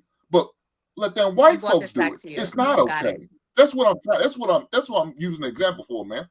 You just gave a prime example. We've seen it live and in person. Shout out to you. Thank you for doing that, man. You curse a lot. You're very loud. You say audacious things. Thank you, ma'am. I get your and stick. you continue It's very with cool. the I like it. Shout out to your microaggression. Shout out to you, man. Thank you. Shout out to your macroaggression. Shout out to that. Thank you. Whatever the word is, thank you for correcting me with the word. Thank you, man. All right, hold tight. No, I wasn't correcting. I was telling you what you're doing, which is actually being overtly aggressive. All right, let me go ahead and put this main topic into play since it's all tied together. High-ranking probate court official says he's been recording Judge Kathleen Ryan's statements for years. Even though probate court administrator Edward Hutton says he's been harassed by Judge Ryan, he says he does not want this to be about him. Hutton says he's coming forward now because he wants to protect the people who have to face Judge Ryan in the courtroom. The Honorable Kathleen Ryan presiding. Good morning. You may be seated. After more than 13 years on the bench, Oakland County Chief Probate Pro Tem Judge Kathleen Ryan is out of her courtroom.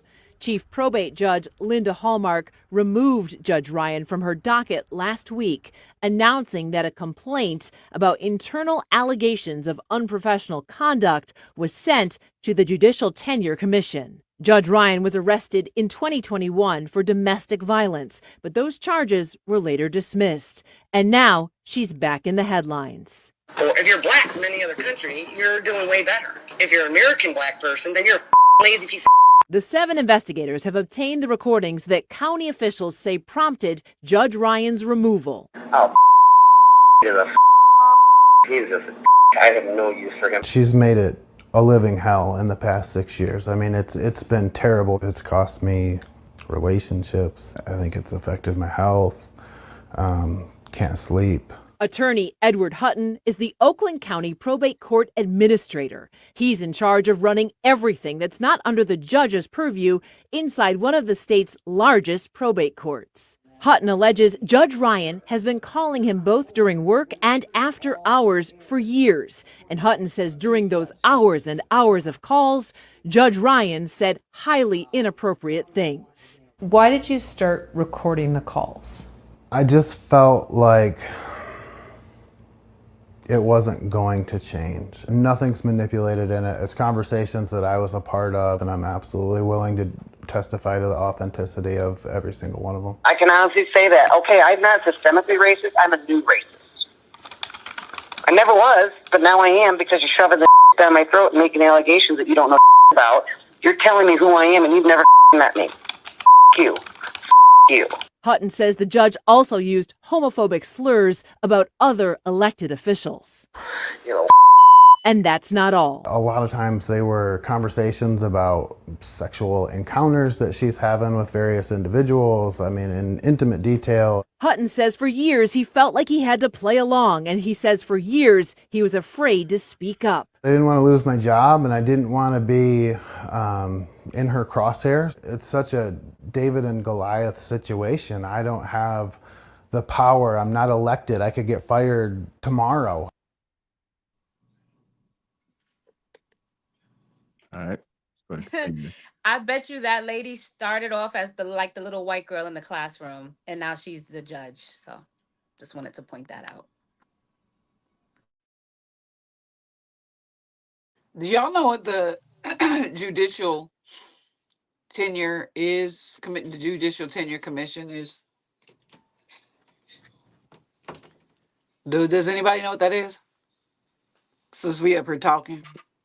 Well, I'll tell y'all what it is. It is a board that resides all of the judges. And when you become anybody involved in the law, there is a super duper oath that you take to view the law constitutionally and unbiased. And when you break that, you're fired, pretty much. If we try to compare that little black girl seeing a monkey on a college student's iPhone and this judge and what she doing, I'm hopping off this live. I'm telling you. That's how it starts. I agree with that. I'm telling you up front. A person I'm telling you up front right now. That's ignorant, and I'm not doing it. Doesn't just say things like That's that. how it starts. Might as well go ahead and hop off now then, because that's how it starts. But you're doing it to me now, sis. I'm not doing anything. I'm telling you fixing it for you. So your point was going to be we're talking that about racial microaggressions, and I'm telling you, they start off as that little white girl with the monkey in her phone, and they go on, and this mentality is pervasive in their life. And they go on to be judges, lawyers, police officers, people that are in responsible positions to handle our community, and the penalties that we pay to allow these people to continue to think this way out loud is unfathomable. Like she wasn't thinking out loud. She got caught because somebody. She got caught. She got caught. She wasn't doing it out loud. She got caught for a reason. I believe that nothing is a coincidence. And what do you mean when you say? What do you mean when you say allow people to think the way they think? What do you Somebody mean by that? recording her. Hence why recordings are good sometimes. She Do you, needed to do be you believe that recorded just people's like that thoughts, girl needed She to be should caught on record that her girl calling her a laptop. monkey. DJ? Do you believe people's thoughts should be controlled? Like, because you said she shouldn't be allowed to think that way, right? I So, don't do you think believe that people people's should. I don't do believe do you people's believe that thoughts people to should be. have the freedom to believe what they want and think the way they do? I believe that you should have a certain level of decorum. You could be as racist as you want, but when you get out into the real world and you're mixing up with people, you're supposed to have a level of decorum, and you're not supposed to be All right, able I to ask you be the question overtly or again. covertly I'll racist. ask you That's the question why again. Do you believe people should be free to think what they want? I can't control what you think, but you should All be right, able to I asked you again. Maybe I control didn't ask you right. how Do you you believe I that should people you should be should free to think what they want? Yes or no? you're not allowing me to Hold answer on, the hold on, question. Well, hold she's on. not answering the question. She's not No, answering I'm the not question. Do answering the you question the believe way yes you or want me no? to. Do you No, believe you don't yes get or to no? dictate how I answer a question. Hold on, hold on. Yo, You don't get everybody, to Follow the you don't get to microaggressions. dictate how I Stop, answer a stop with the everybody, question. microaggressions. I'm just asking you a yes or Okay, no we're question. gonna It's let just the a men simple yes or scream no over question. us. It's I'll a mute. simple yes or no question. I'll mute. Do We'll you let the men believe or do scream you over the not believe? women. No, it's not screaming. I'm just asking a simple yes or no question. You didn't seem to understand it, so I wanted to make sure you did. I was just asking, do I'm you not believe going to yes or answer a no? question. Do Are you you trying to believe? control my Do, answer? do you Are you believe? No, trying to no, control no, my no. I'm not answer? trying to control your I think answer. you are. Everybody I'm on the trying to panel. let you. Hold on, I'm trying to Clout. make her understand the question, which is a Clout, yes or no question. Yo, you can't, Clout. Answer the question. Let her answer the question. You can't Okay. cut her off in the middle of her trying to All right, answer the so question, just for the viewer's sake. Because right now it sounds like let's get some fucking she wasn't decorum. answering Whoever the said question, that my was brother. correct. That's why. But That's you why I gotta let this interrupted finish, because she Clout. wasn't answering the question. Okay, I didn't want her to go off nobody on a should be tangent. interrupting anybody. All right, nobody should be interrupting anybody. I got the timer, so once the timer is off, then the next person can speak. You want to ask her question and then allow her The to answer? question was yes or no. Do you believe that people should be free to think that the way they like? People should have freedom of thought. Yes. Okay, now the reason I asked that question is because you said something to the regards of she shouldn't be allowed to think that way. So with you premising that you do believe that with you premising that you do believe I that said people she should shouldn't have be the allowed with you premising in a public space. with DJ, you premising same thing, right? with you premising that you believe that. Hold on, Clout.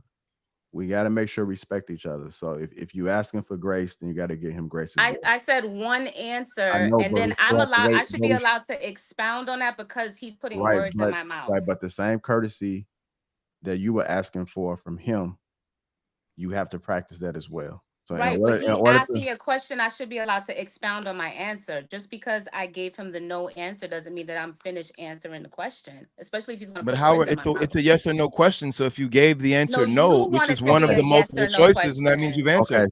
I'm the one framing the question. I know what I know what answer is appropriate to answer my question. I don't have to answer any of your questions. Hold on. You don't have to, but if I'm the one posing the question, I know the appropriate way to Who are answer it. you? Because I'm the one who posed the Who are question.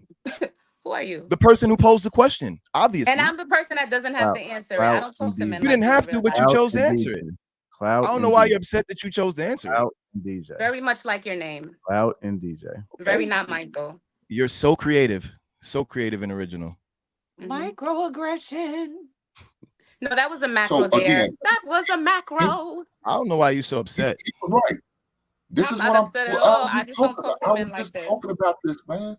I was right. I know I was right. I knew it. I don't know why you're so upset. I was asking a simple question. I was saying, since she already premised that she believes that people should have the freedom of thought, then when I was wondering what she meant by when she said the statement of we can't have them people allowed to think that way. So that when you say that a person shouldn't be allowed to think a certain way, that gives the idea that lends to the idea that you think that their thought processes should be controlled or limited. So that's why I asked you that question, because I wanted clarification on what you said.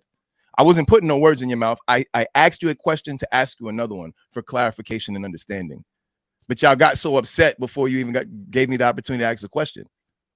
All right. Because you're being Now, the antithesis of what That's you were being saying you don't want. disingenuous. hold on. That's why you wanted to control my answer, but you were questioning me about No, you were controlling trying to your thought. disingenuously Hold answer on. the question because you knew what direction it My would lead you answer in. is not You disingenuous. My knew that it answer was is a my trap. That's answer. all. No, you knew the My question was a answer is my trap, and to answer. avoid the trap, you tried to not answer the question. I didn't try to do shit. I did it. Hold on. All right, DJ, Cloud, would you like to respond to can I the initial respond You question? knew it was Cloud? a yes or no Hold question. Hold on, y'all. Hold Hold on. on. Go Damn. ahead. Carry out your D- name. I DJ, just would you wanted like to to say hold on for one second? oh sorry Jay, I didn't see you My talk. fault. 1 second. DJ, would you like to respond to Clout's question? The second portion of his I question? actually don't care to interact with men like that. I'm good. I want to stay in my femininity. Thank you. Of course, because All she right, doesn't have let's an take it. Yeah, I was just gonna say I shame, think incels, guilt Cloud need to be right. is Yo, being Clout, chill, man. Come on. gosh. I was going to say that in the context in which Clout is speaking on is disingenuous. No, you can't control a person's thoughts, right? A person is free to think however they want.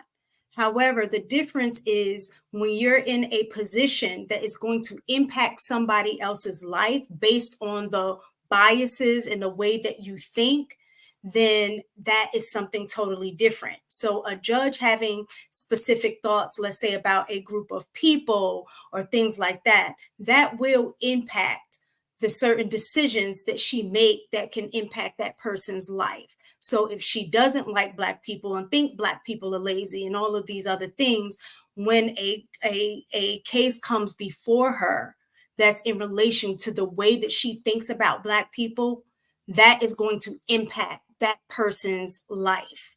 So even in a court of law, it's supposed to be blind, right? Innocent until proven guilty and all of that. Now, while we know that that doesn't happen, this is why it doesn't happen. Is because there are already implicit biases, open biases that are in the courtroom. So I agree with Clout that everybody has, the freedom to think the way that they want to. But if your thought process and you're in a position that's going to impact somebody else's life, you don't need to be in that position. I don't think anybody disagrees with you on that, mistaken. My biggest thing was just we can't roll from some college students that's probably still hung over in class and crop tops on laptops to a middle age to maximum age judge on the bench who just got busted being racist. My whole thing about it is more of this should happen and less of clout chasing on the internet should happen. Everybody wants to tie this together like, oh, well, she probably started out as a racist white. Mate, she probably did. She probably started out as a racist baby. But what can we do about that until we find out hardcore proof? Now, have that girl been like, get out of, stop recording me, you N-word, you monkey?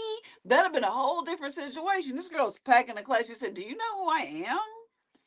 And walked out. So I'm like, what?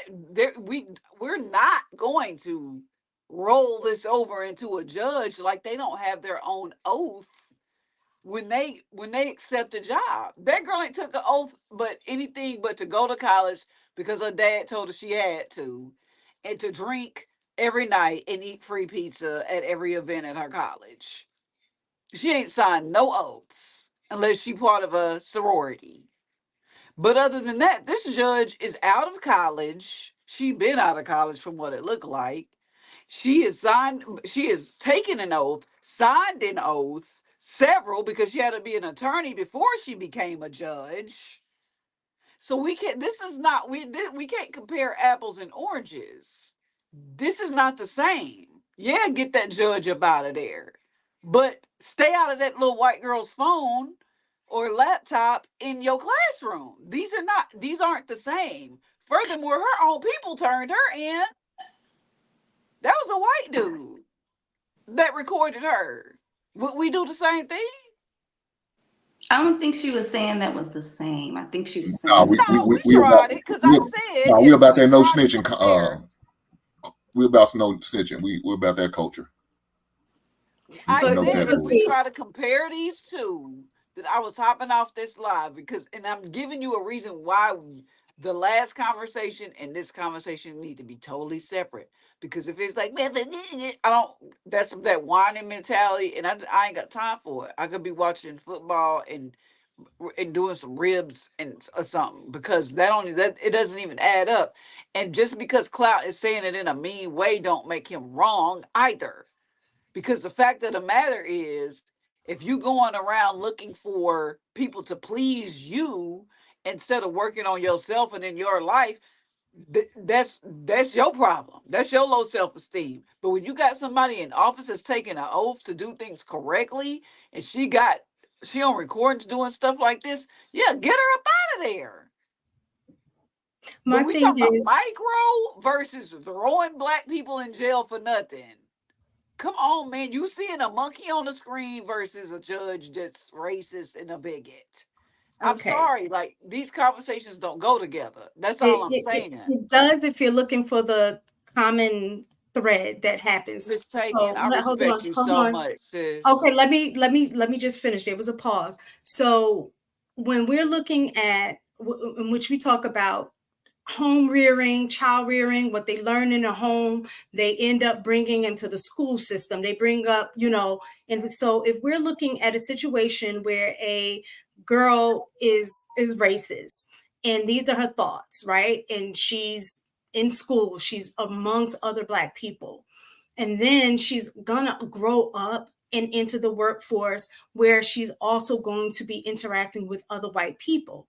So not calling it out if you see it, especially when the kids are taught in school. I know you're in the school system. If you see something, say something, kind of thing, right?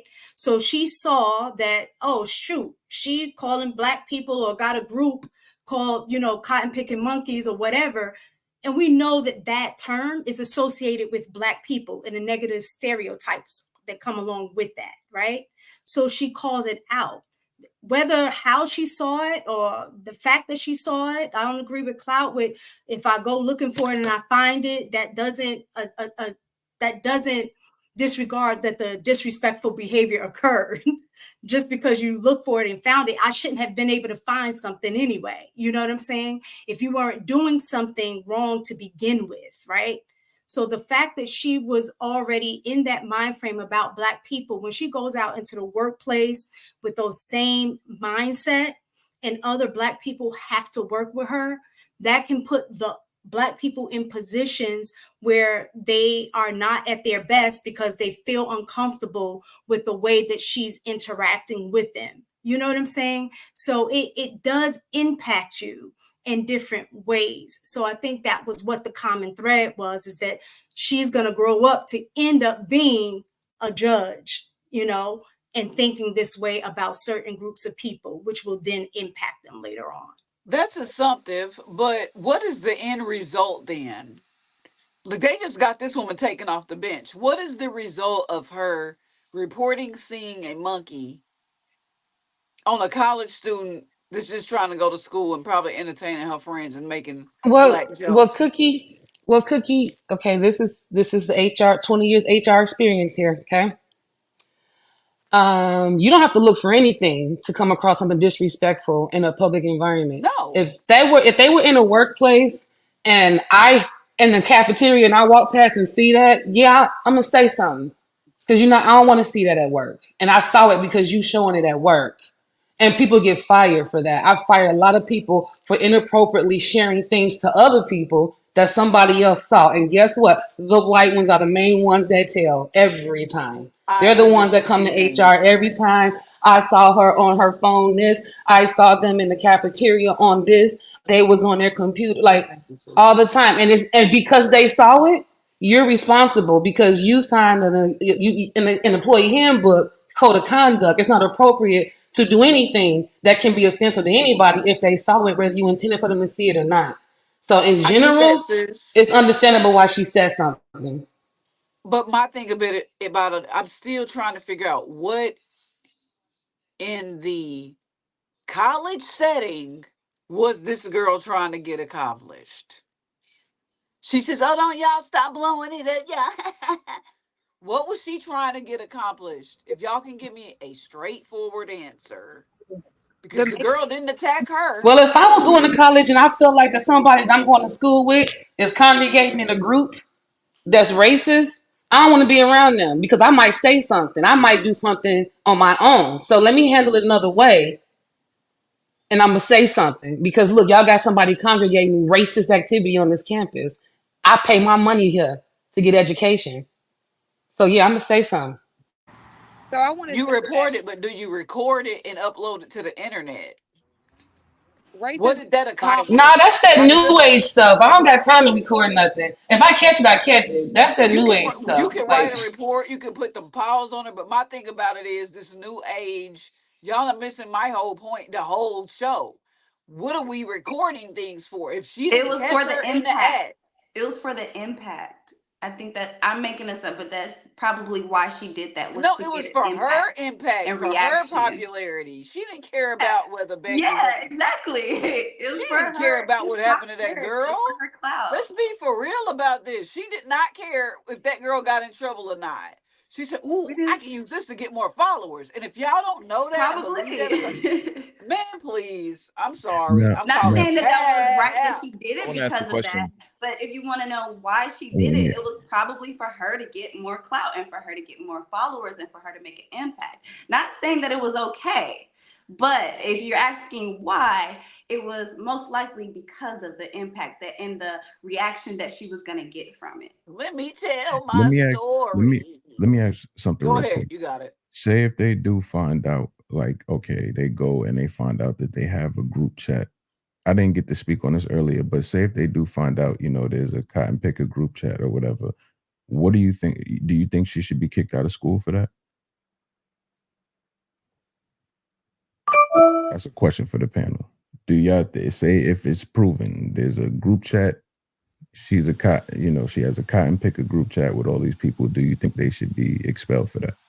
I No, think it depends on can't. what content is included in the group chat, right? Fair. Because there's some things that can be said that are offensive, but is just offensive.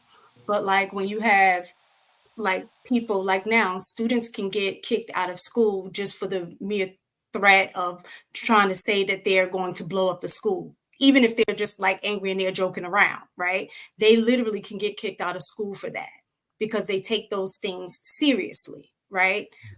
You see how we just here in Georgia, they had, the guy shoot up the school. So I think it all depends on what is being said in that group chat. If it's talking about things that they're going to do to Black people or gay people or whoever, then yes, they should, because then that creates an unsafe environment. But if it's just something like, Black What if people, it Like was it's a yeah, president? that's what I agree. What if Like, I don't what if I know it's agree it with that. President necessarily Trump? mean that the What if it's person has to be expelled or anything. However, it's almost like a warning. You're right. If they want to look into it and they find out that these people planning stuff, even KKK, it could be anything they could be planning in this group chat. It's a warning. So my intention is to say something ain't to get you expelled, ain't to mess up your livelihood. But I'm gonna definitely let somebody know what's going on, because if you got something playing past what I just saw right now and it's worse, I'm gonna make sure somebody know about it before you think about doing it on this campus. right. It's a So girl doing whatever about it is. 25 years right now for planning to bomb the school. Like in her text message with a friend, they're just planning. They're just talking about it. They never bought anything. And they're doing 25 years for that in Georgia. Yo, I'm If they sorry. inciting So y'all, violence, y'all, then there y'all should be realize what ramifications for that. y'all realize what y'all saying, right? Y'all going down a slippery slope when y'all sit there and saying it's okay to do this to this girl phone and expel. That means everybody else's phone who could be possibly saying something, anything questionable, can all be expelled. So when that means if y'all use that N word When in it's that, addressed, yeah. When it's addressed, let me yeah. But if it's not addressed, finish. ain't Let me nobody about finish. to go and say, Let me finish, everybody man. turn your Hold phones on, in, let me check hold it. on, Wait. hold on. Let's be HR real. professional.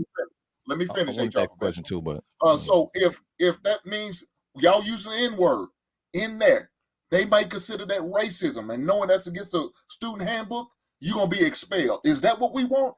Everything, anything, doesn't matter. I can find it offensive. You may not. Doesn't matter if you feel offensive. You need to be kicked out. I want to sign a petition to get them kicked out because I feel like that's racist. He's talking about my weight. He's talking about my height. He's talking about my skin complexion. All that shit could be thrown out. Is that what we're saying? Is that what we want? No, what we saying is you're Gotta just not be. gonna get a It's free gotta pass. be. You're not gonna get a free Let's keep pass. it real. Period. Let's keep it real. We got to be careful what we're asking, what we're requesting. These are the things that could possibly happen when you start opening those doors. All right, let's get But some. why would I care what happened to somebody if I'm reporting something that they did that I didn't like? Why would I care what their decision is? Hold on, I y'all. It's tell not you, my it's decision not, what you the don't end care result until it's is. close to home. You don't care Let's get until some it's of the other close to people home. who haven't spoken. And when Let's your get son I gets called don't. They didn't care about the conversation they had. So why would I care about the end result that someone else is going to decide from what I reported? I got you, man. All right, let's get some of the other folks that haven't spoke yet, man. I know Saint was trying to get in there. Angela got Cloud. Go ahead, Saint.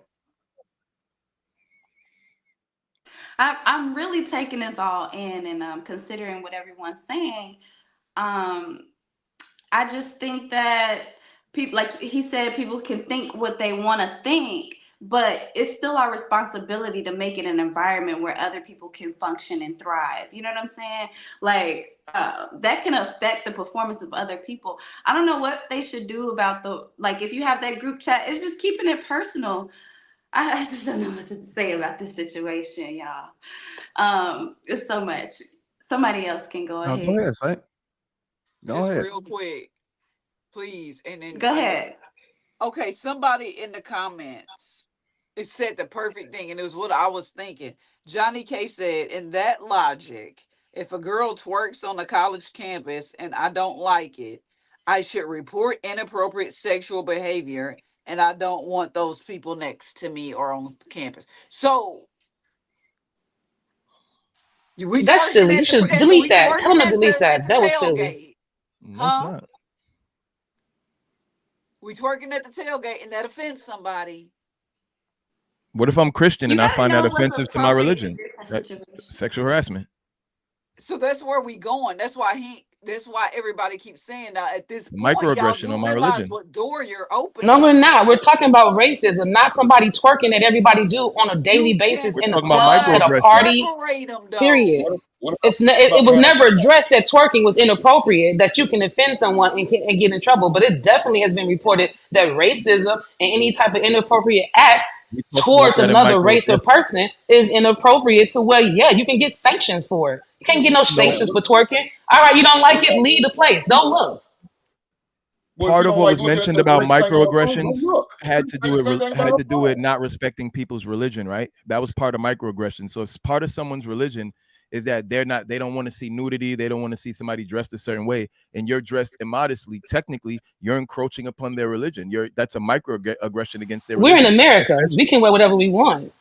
Sure, and that's pretty much what I was saying before. We in America, you could say and think what you want and feel what you want. Everybody need to mind their own damn business. But I want to digress and ask a different questions, because I'm wondering, is this really truly about racism, or is this more about punishing white people? And the reason why I ask that is because let's reverse the roles.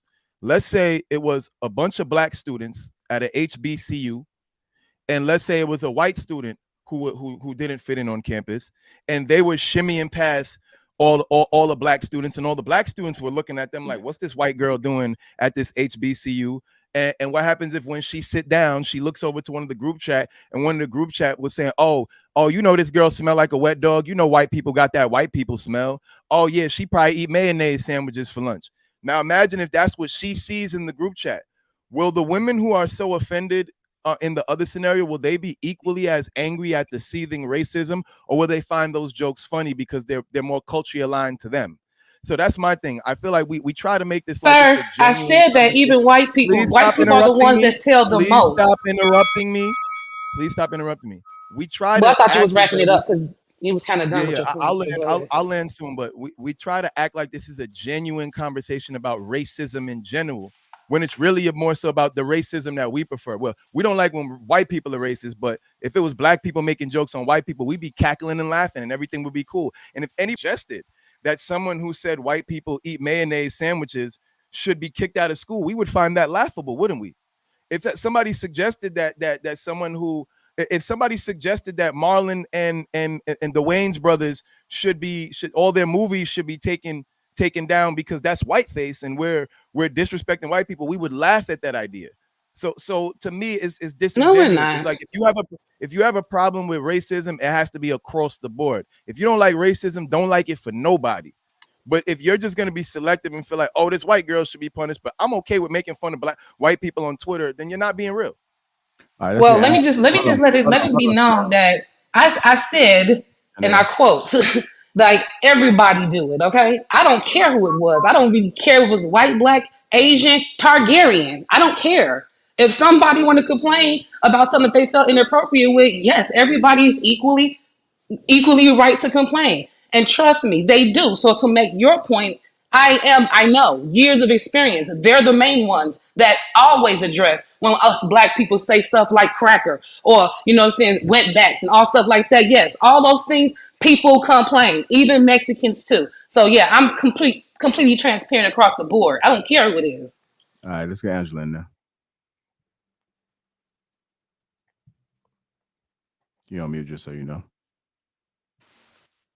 I think that the difference in context when it comes to racism is some people think as racism as like the dictionary version, but on a like more in-depth dive into racism, it's the extent to which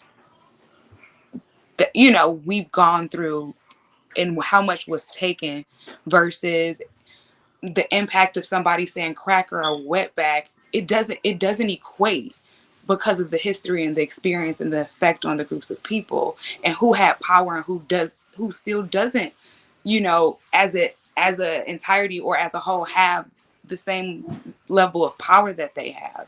So I do understand how people could feel differently based on how you perceive or how you understand racism. All right. We had a whole Karen movement, and we sitting here whining about a monkey on a group chat. I'm over it. Yeah, I think honestly, as far as the younger girl, stumbling upon the racism, I mean, like Hank said, it's a slippery slope. And I feel like life is the best teacher in those circumstances because if somebody stumbled upon my group chat at any given age, ain't no telling what you would have saw, about other groups, and not on no hate. I don't hate anybody, but please believe I find a lot of shit funny. I have a good sense of humor. Very Maybe not dark, yeah. I have dark humor. I have a funny sense of humor that I think, but there are a bunch of people that won't find that stuff funny. You know what I'm saying? And if that was exposed to the world, ain't no telling what circumstances I may be in or I any be of us living may under be a in. bridge, Jay. If you expose our group chats and our personal thoughts with our personal circle of people, so if you gotta understand, you gotta figure out with the young girl, you figure out what's your end game. And maybe she's too young to understand that, maybe she was just had something that she saw, felt a deep emotion about it and didn't know what to do with it, but that comes with age. At our age right now, sometimes we would come in contact with a lot of this stuff and we may know how to deal with it a lot better because we're older and we've dealt with various situations where that occurred. You know what I mean? But do I personally think how she handled it was incorrectly? I personally do think she handled it incorrectly, but that's expected because she's young, she's emotional. You know what I'm saying? This could be her first encounter with just how these people really are or how some of them feel about you. And that's not a good feeling. You know what I'm saying? To find out that somebody that you share space with thinks about you so lowly. That's something to, that's a lot to take on. Respect, Jay, but she said that she'd been dealing with it her whole life. So what is her motive now? She did say that. You know what I mean? She did say that, which, lessened the bail that I had for her because, I went to a mixed school, like high school, but it was a lot of racists in there. You had Albanians, you had Italians, Irish, like, so you could only imagine. And my last name is Kuhn with a K. So you can only imagine that I had to No, it's not. That I had to introduce my fist to some people's faces at times, but that was how I dealt with it younger and being, at a higher emotion. So So life is my gonna be the thing, can best I ask you teacher. something personal? Mhm. How many of your coon jokes came from your own people though? None. None. It was always from other, It it was was from other almost like people. it was from other races, but they were saying my name, but they were emphasizing it in a way where it's like, do you mean it as you're asking me my name, or you're calling for me, or are you saying it Are you because you driving have it? Are you because you implying? yeah, or you because you have the liberty because that's my actual name. You know what I mean? Right. So you could only imagine how I grew up with that name. You understand what I'm We saying? had a So boy at my school. Last name was Cooney. so But you can only imagine. You know what I yeah, mean? yeah. So, but what I'm saying is, you have to discern that. And I mean, at her age, this situation right here is going to be a learning lesson for her, because she's going to realize that this goes nowhere and there's a better way to deal with it. You understand that there are going to be people in your circle that are going to think the worst of you. You're going to have to work with people. One-on-one, you know what I mean, group project with people that think you are less than who you are. And this is just gonna have to happen. Maybe you can, go to Chanel in HR and be like, yo, this person thinks I'm a cotton picker. I'm actually not. I'm a content creator, but they think all I am is a cotton picker. And you got to talk to Chanel. How do I handle this? There are different channels and ways to do it. And if you've been raised a certain way, hopefully you've been raised to deal with it where you're not ending up in cuffs in a goddamn Ford Explorer, getting taken to jail. If you don't, it's another lesson. You know what I'm And Jay, saying? just to add to you what you just said, just to add what you said, Jay, a lot of times when people come to HR and complain about that, sometimes the first thing they say, I am not trying to get nobody fired. I just want to let you know what's going on. A lot of times the conversations start that way, or sometimes after they've told me something, I'll ask them, what is the end result you want to get out of this? And at times I don't want you to say anything. I just want to report it. So everybody's goal is not to get somebody in trouble. People just uncomfortable and they gonna run and say something. And that's just the nature we live in. And they have a right to say, look, I'm not comfortable. And yes, a lot And of people, some people, nothing happened. There's people that they wanted to go so far, and there wasn't nothing I can do. It didn't need to go that far. And yes, some people were very upset, and kept going, like her, kept going, kept trying to complain. It's not gonna go nowhere. And then I've had those conversations, like, you know what, you're about to learn that so you choose your battles. Sometimes it's not gonna go nowhere. Besides, you get more and more upset. choose your battles is the perfect word. And with this judge, I feel like there are certain positions in this world where certain things is just not tolerated. You understand what I'm saying? If I'm out partying, if I see my pilot the night before snorting coke at a strip club, and I know I got a flight in the morning, I'm reporting that. You know what I'm saying? Like, I'm about to fly, and my pilot is out there wilding out. Like, nah, there's certain positions, certain jobs where you can't stand for any racism or any, you know what I mean? And once it's identified, get them out of there. If I see that pilot College snoring taking coke, those get too. him out of there, yo. We are not about to pull a Denzel Washington flying upside down. Like, that's not happening. A judge who's supposed to be non-biased, if we identify that she's anything other than that, get the fuck out of here. Sayonara, bitch.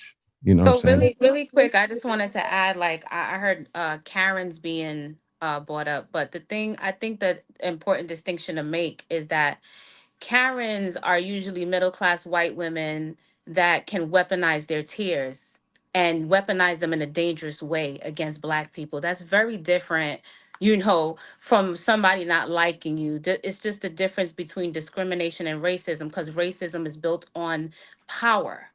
I have the power to affect your job. I have the power to affect where you live. I have the power to affect whether or not you get to be free or not. So this is why we fight for racism. It's not because people don't like us or we're so upset that what you think of us. What you think of us can ultimately affect our well-being, and that's the problem that I have. And as I was saying before with this woman, I just think that The judge starts off as that little girl in the classroom that says inflammatory racist things that she thinks nobody else is ever going to see and it's never going to see the light of day. But I think it's our job when we do catch it to address it, especially when we're talking about forums like school, like work, and other public places. It needs to be addressed if you're going to mix up with other races, other demographics, and other groups. Go ahead, I'm Kyle. the one who brought up the Karen thing, so I wanted to respond to that. I think that makes obvious sense. I just think that when you look at it from the other perspective, like, so, okay, a white person might say, oh, that's a Shaniqua, right? And from that white person's perspective, they might be looking at that quote unquote Shaniqua as though she has the power to whoop my ass. She has the power to disrupt my business, disrupt my environment, meaning from their perspective, they have a fear as well. Whether or not that fear is justified based off of power, that's all subjective based off of the person. But what I'm saying is, just because it's happening to you doesn't mean it's different when it's happening to the other person. So from your perspective, oh, it makes sense to call them Karens because they have microaggressions and they can potentially use their tears and weaponize them. But from their perspective, they might see a black woman the same way. They might say she can weaponize her whatever against me. And there's a lot of white people that are scared of black people. So it's not like that's an impossible concept. So what I'm saying is it doesn't make it right on either end. Us calling them a Karen or them calling us a Shaniqua, it's the same thing. They're essentially classifying you based off of your race and judging you based off of your race. And that's what I'm talking about when I'm talking about racism. I'm not talking about power dynamics because power dynamics can shift. What I'm talking about is simply from person to person, showing another person respect. If you don't want to be called a Shaniqua, it's probably not right to call somebody a Karen. I think that's just the golden rule. Treat others how you want to be treated. Nobody can sit here and make the argument that it's not okay to be called a Shaniqua while also saying there's a reason why it's justifiable to call these white women Karens. No human being wants to be classified based off of their physical characteristics alone. Every human being should be judged based off the content of their character, period. That's my belief. So at the end of the day, if we're going to be anti-racism and we're going to talk about judging people by the content of the character, we got to do it all across the board. It can't be okay for us to do to them because well, we can't be racist because we don't have power, but it's not okay for them to do. That's now creating another power imbalance. So let's eliminate the power imbalances and let's just treat each individual based off the content of their character. And I guarantee all of these problems will disappear. All right, let's go to Cookie. I think, Angela, do you want to get into? Okay. I feel like Miss DJ So Lovely, I feel like you fighting a good fight, sis. I do. I feel like you are absolutely genuine about what you're saying. But as a community, so because I've stopped laughing, I've calmed down because he makes me laugh and a few other people. As a community, we have to learn how to we can't assume everybody's on the same fight path as us. We have to separate ourselves from these capitalistic asses, the attention seeking souls Race out here. baiters. Huh? Race baiters. Yes. And we have to detach ourselves from the people that's fighting the good fight and those type of people that's the college student girl is. Even her follow-up videos just screamed, look at me, help me, follow me. Guys, this is I didn't want to leave my little flat and what's going on with the white chick that you hated so much? Those are the things that I need to know. What was the process that she get suspended? Actually didn't even, I'm not even speaking to her. I'm just speaking to the general conversation. I'm not so concerned about the young lady. I'm talking more to the subject. Even when we talk about, why Black people are afraid of us versus why we're afraid of white people, I think that is two totally different conversations. They're afraid of us for their preconceived notions about us. We're afraid of them because they've done horrible things to us. So, you know, we are Yeah, and coming their from loss of Preconceived power notions based off of their history. It's all because they preconceived know notions. we are coming from two completely different places when we're talking about fear. Yeah, no, And I agree. No, I agree with that. All I was saying was when we're fighting a good fight, and when we're like, oh, and I understand what you're saying. I completely understand what you're saying. But the only point that I was trying to make was we have to learn how to separate clickbaiters and people like you who are actually fighting a good fight. Everybody that posts something, I'm a victim online, um, is not fighting a good fight. And I think that's where a problem lies in our community too. I can I can hear you on that. I see I'm right in between. I'm in a peculiar area. I'm in between the baby boomer logic and the Gen Z logic. I'm like I literally live both lives. You understand? So it's like I understand that boomer logic, like, yo, suck it up. This is our existence. Y'all already know what time it is. I grew up in that. But I also really do understand the Gen Zs and the younger millennials that's like, yo, how long are we gonna suck it up? When are we gonna start saying something? Because it seems like since the 70s, we kind of stopped doing this and talking up for ourselves and moving the needle in the conversation. And I think that's why I respect the Gen Zers, because they're so articulate and they're so boisterous about what their rights are and what they're owed. And so I'm kind of in the middle of both ideologies, if that makes sense. Same. I just feel like y'all should put that paper in their life. Person in charge just tell them you feel unsafe, do something, but recording it and doing a diary, a 4-part series, girl, stop it. It dilutes your cause. I have a 4-part series. Hold on, go ahead, Saint. I hear you. I hear what everyone's saying, and I agree with a lot of it. I think that we got to consider this is a generation where probably a lot of these kids are isolated. They don't have like one-on-one, a lot of physical connections, and a lot of them just want to feel seen and heard and validated. And I think that's why she kept posting it and wanting to share with the world, because either it's the people in her home, her family, her community, her friends, whoever her support system is, they aren't paying attention to her. They're not listening to her. And like I said, I think that a lot of these kids, they just want to feel heard and seen and validated. And Respect, sis. Go ahead. No, I said respect, sis. But when Cloud said that low self-esteem people do that, he got attacked. But that you just said it in a much nicer way. That these kids do not have support system, are not being heard, and they whining about every little bitty thing. And just because he said it in a different way, he got attacked. So no, I'm not trying to throw you under the bus or anything. That was a perfect way to say that. But we all kind of somewhat saying the same thing. Like, She needs a community. She just needs people to talk to and people to hear her. And that's what the internet is used for her, you know? So, I just stepping into her shoes, a lot of times even I work very hard. I do have friends, but they're all entrepreneurs. They're all bosses as well. So a lot of times I don't want to call them and tell them about this white girl that just turned my whole staff against me for lying and, trying to ruin my life, because my friends, they have their own things going on. So it's like, that's where therapy comes in.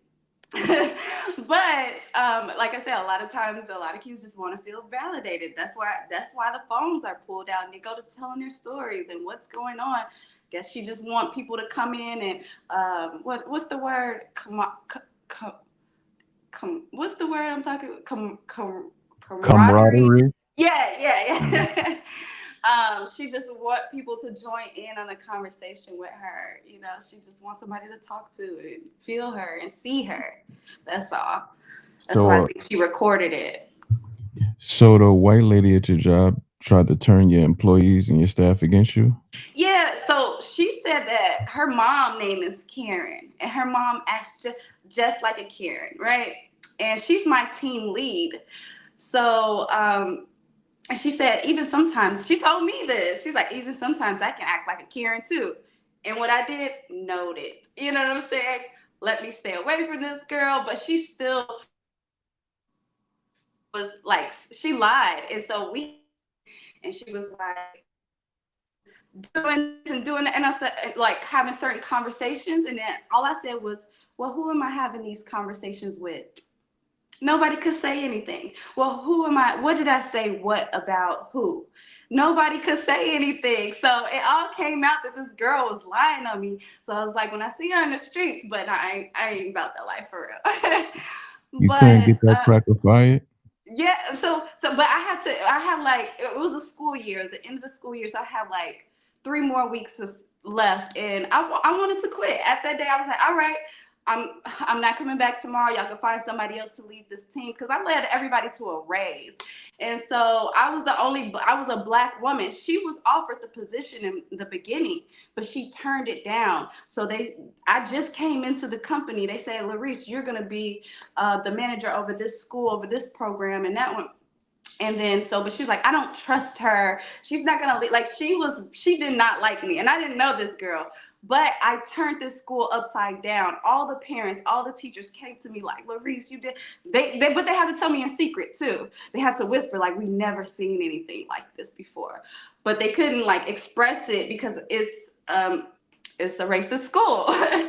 And they didn't really want me there because I was Black. And she's like, why do we have this Black girl try to run it? And they never really gave me a chance. They ripped me off as ghetto, lazy, all of this. So when I really started performing, they was like, wow, she actually cares. She actually, I'm putting my personal life, everything to the side to really prove myself and show them I'm not what you say who I am without, But that girl tried to tell me, she tried it. But they brought me back the next year and the next year. But she really made my life a living hell. Wow. A living hell, y'all. I don't prove myself It's to nobody. it's almost as if your character was able to shine beyond their preconceived notions of you. Always. But that's what has to happen. You have to show people who you are. You know what I'm saying?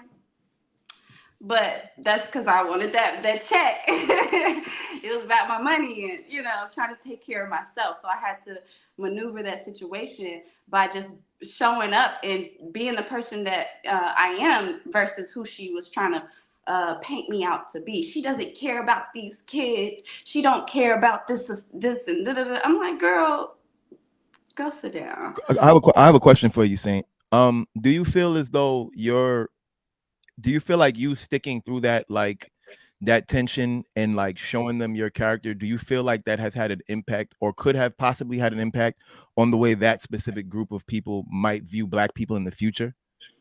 I do. In that environment, maybe, but I can't really say if I change their mind about Black people. Maybe they just think that I'm just one set aside. I can't say whether or not I change their mind about the perspective, but I know they see me as set apart.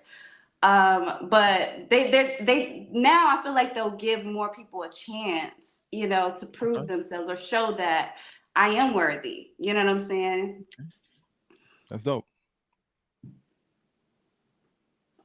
All right. Anybody got anything else to add on this? No, I just don't care if people think I'm worthy. Long as I get my job done, I go home. If you don't think I'm worthy, if you're not the boss, don't run the check. But if you like my equal, I don't give a damn if you think I'm worthy or not. And that kind of situation is a community. Like, it's not just my boss. We have the parents. We have, admin. The stakeholders. The older staff. Yes. Yeah. So I got to show them that, like, I know what I'm doing. Let me stay here for a little while. But after I left, I actually left this year. I was like, I'm not coming back. After everything I endured last year, I said, I am not coming back to the school. Y'all can have it. It's too much, y'all. It's too much. I just I like my job. I love my job. I just want to shout out the people that and this is absolutely no shade, because no shade to anybody who doesn't. They just want to come in and do their job. I do understand that. But to the people that really take the time to address shit as it comes up and actually change things, whether it's the smallest of changes, and it makes it a little bit better for everybody else, whether it's at your job or it's at your school or, whatever it is that you do, and you take on that stress, salute to you, because it's not an easy thing to do. I've done it. I've gotten things enacted and changed. And it made a difference for other people, and how they're experiencing their day to day. So shouts out to them. So we was just talking about the Karens and all of that and how they turn their tears on. But us same men, we deal with them Keishas too, because they turn their tears on us and we suffer. We have to go through, we have to deal with it. But that's okay. Let them white women do the same thing. Oh, it's a problem. I don't understand. Again, and again. Why is it okay when y'all want to do it when there's a problem with y'all situation? But the same, because we are black, in case y'all didn't know, us men are black, but yet we suffer. Y'all don't have no sympathy for us. Y'all have no sympathy for us at all. But you want us to have sympathy for you ladies when y'all go through some shit, or when that young lady seen that racist thing on that girl's phone. You want us to have some type of sympathy, but us men, we can't get that. We don't get that same love and sympathy and compassion. We don't get that. You accept whatever we give you. I cried, and even though ain't shit wrong, I give the same love and compassion. Right on. I got you. I appreciate you cutting me off. Where's the compassion with that? None. Okay, I appreciate it, just like I talked about. So there is none. Sorry. It's not displayed. It's not talked about. I mean, just like when you was talking about your HR situation, I believe y'all do an investigation. Y'all just don't go out about somebody's word. It can't be what they did is we can't just go off that, because if you did, you're gonna have a lot of lawsuits coming your way for sure. I'm gonna land it there. Class action lawsuits. That's why a lot of times it's not gonna go no further than when they said something to us. Sometimes we'll investigate. If we don't find nothing, it's never discussed. They assume that we don't look into it, but once we looked into it, it's nothing further that can go in this. It could cause a class action lawsuit or anything. So it's handled very carefully. I have a question. This is kind of off topic, like a HR thing, because I always wonder this. Is it true that y'all really work more in the favor of the company? I feel like we all kind of know that, but like, just to hear it. So it kind of doesn't our make job sense. is to protect the company. The whole point is to protect the company. Good people don't leave companies because of the company. Most people leave companies because of bad leadership. Bad leadership is the number one cause of class action lawsuits with companies. So people like the ones that tell all the time, if they telling something and the manager's doing something that can cause, the manager's having sex with somebody under them and they're not supposed to, that can cause the company, a sexual harassment lawsuit. You know what I'm saying? We need people to tell us stuff like that because everybody's not going to see everything. But yeah, HR is to protect the company. And if we can get ahead of it before it gets out of control, that's what we'll do. And People get fired for stuff. Usually the company is run by white men. So again, it's kind of set up for you to kind of fail. Either way, you just got to do the best you can. I'll tell The you code of something about conduct, white the men. employee Can I handbook, say all something that's though? there to be set up. I'll tell you what, when I was in corporate, there was racist chats, but it was on company computers. That is the quickest way to get fired. No matter who in charge, they getting rid of you. They could be at home calling us all out our name. But if they got it on paper and on record, on company files that anybody can have access to, like they having a real racist chat on the company computer, you out of there. That's quick. Somebody says, so work for companies run by Black men. Somebody send me the list of those. I would love to apply. Send me the list. Nah, you would. Look up Black Enterprises. They know a lot of them. Don't sit there and say that. Y'all don't work for no black man. Y'all love that white Marry man. a black Shout out man to and the work white for your family. You won't have to deal with them racist white men running them companies ever again. I know that's right. That's another conversation because the Black man has to Shout out make to that white enough man. Y'all loyalty adore. bets. Shout out to that white man. Y'all Well, adore. if the black man had people working on his behalf in his company, dedicated and hardworking, like how the black women work to build these white companies, I'm pretty sure he'd have that income that you want him to have. I don't think a lot of Black women would object to that, but he has to have the cachet.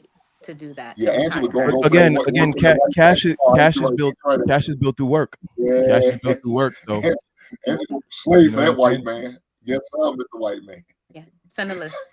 exactly. I wouldn't say I work for a black man, but it's a black man Send a who list. cuts my checks. He makes sure I get paid. It's a black man to make sure I get paid. But This is truthfully, good. how many women that are unhappy with working for these white men in these corporate structures that don't allow them to grow? How many of them are looking for a black husband to work for their family? How many are looking to lend their resources to their home instead of to the corporate structure? I do both, mainly for the health benefits, because that's up. the way this I country work for set up. me. I saw that microaggression too. I work. I have for me. I have a corporate job because I have things that I'm preparing for my retirement. You know, course, need I that need white my money. health benefits. This country's set up to where it's really hard to work for yourself. Even the richest people have No, it's not. I've been working for myself for the past 20 years. I'd like since to high finish school. So you're that's fire. Yeah, I just want to finish. What I'm saying is it's really hard to work for yourself. And I would love to hear how he does it or whatever, but like also to pay your benefits, your health benefits. I know a lot of people that have worked for themselves and then fallen on hard times and gone broke trying to pay medical. So that's kind of scary to me. But I do have my corporate job and I also do DJ full time, and I like to keep my regular job because I like my passion to stay my passion. I don't like it to feel like work. So, but yeah. Go ahead, tell us about how you don't go broke paying medical, because I would love to know. I don't Usually either. entrepreneurs income. I'm an entrepreneur. I've been doing it for 5 years now. And in 5 years, 2 times I went back into working. Like I'm back working now. Entrepreneur, especially when you're in consulting and you're selling a product or something, your income goes up and down. It's not consistent, but the bills are consistent. So yeah, it's been times where I went 2 years just off my company and then less money was coming in. All right, let me get another job. Like this job I got now. I just started working in November. I was off with my business for a year and a half. That happens twice, but that's part of entrepreneurship. Mm-hmm. That's hard. You gotta work some. It You gotta is. get money to fund your business, and that's how I look at it. If you set up an LLC or a co-op and pay yourself as an employee, then you have to pay your insurance. You get insurance. I don't understand what the question is. Right. Well, I'm sorry. The point I was trying to make is I went back to working for insurance. I left that part out. But working for a company, the insurance is better and it's cheaper. So part of the reason why I have a job is for insurance, healthcare. Yeah, I know. Okay, But what I'm saying is thanks to that white man. Thanks to that white dollar. Thanks to that white Yeah, dollar. you gotta have insurance so that you can go get seen by that white doctor who doesn't take black women seriously anyway, and then complain that he diagnosed you wrong and all that. I hear you. My doctor Indian and he's a PCP and I've had him for 6 years and I'm very healthy. So I got me a great doctor. I'm happy that you're healthy. He ain't black though, is he? Okay, right. My insurance don't determine who I go to see. I determine who I go see with the insurance. It just pays for it. It's my choice who I want to see me. No, but I was being a little bit snippy, but I kind of brought that up because I have noticed that one of the major priorities with black women in working does tend to be healthcare.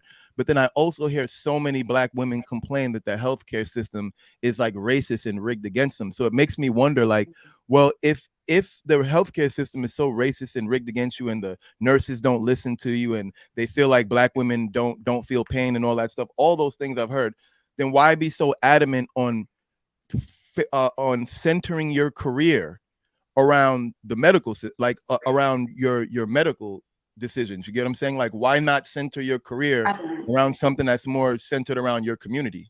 You get what I'm saying? Because if you're making more money by serving your community, you'll have the money to pay out of pocket. So why worried about this shit? And also you can pay for your own insurance. Like it's not impossible. So I don't know. That's just weird to me.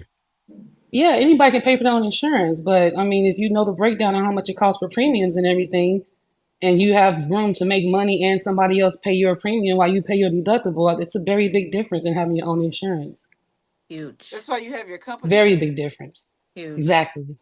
Well, my company can pay it, but at the end of the day, it's still cost involved. It's still cost involved at the end of the day. So when you're in a beginning stage of an entrepreneur, Yeah, you're in the beginning stage of the entrepreneur.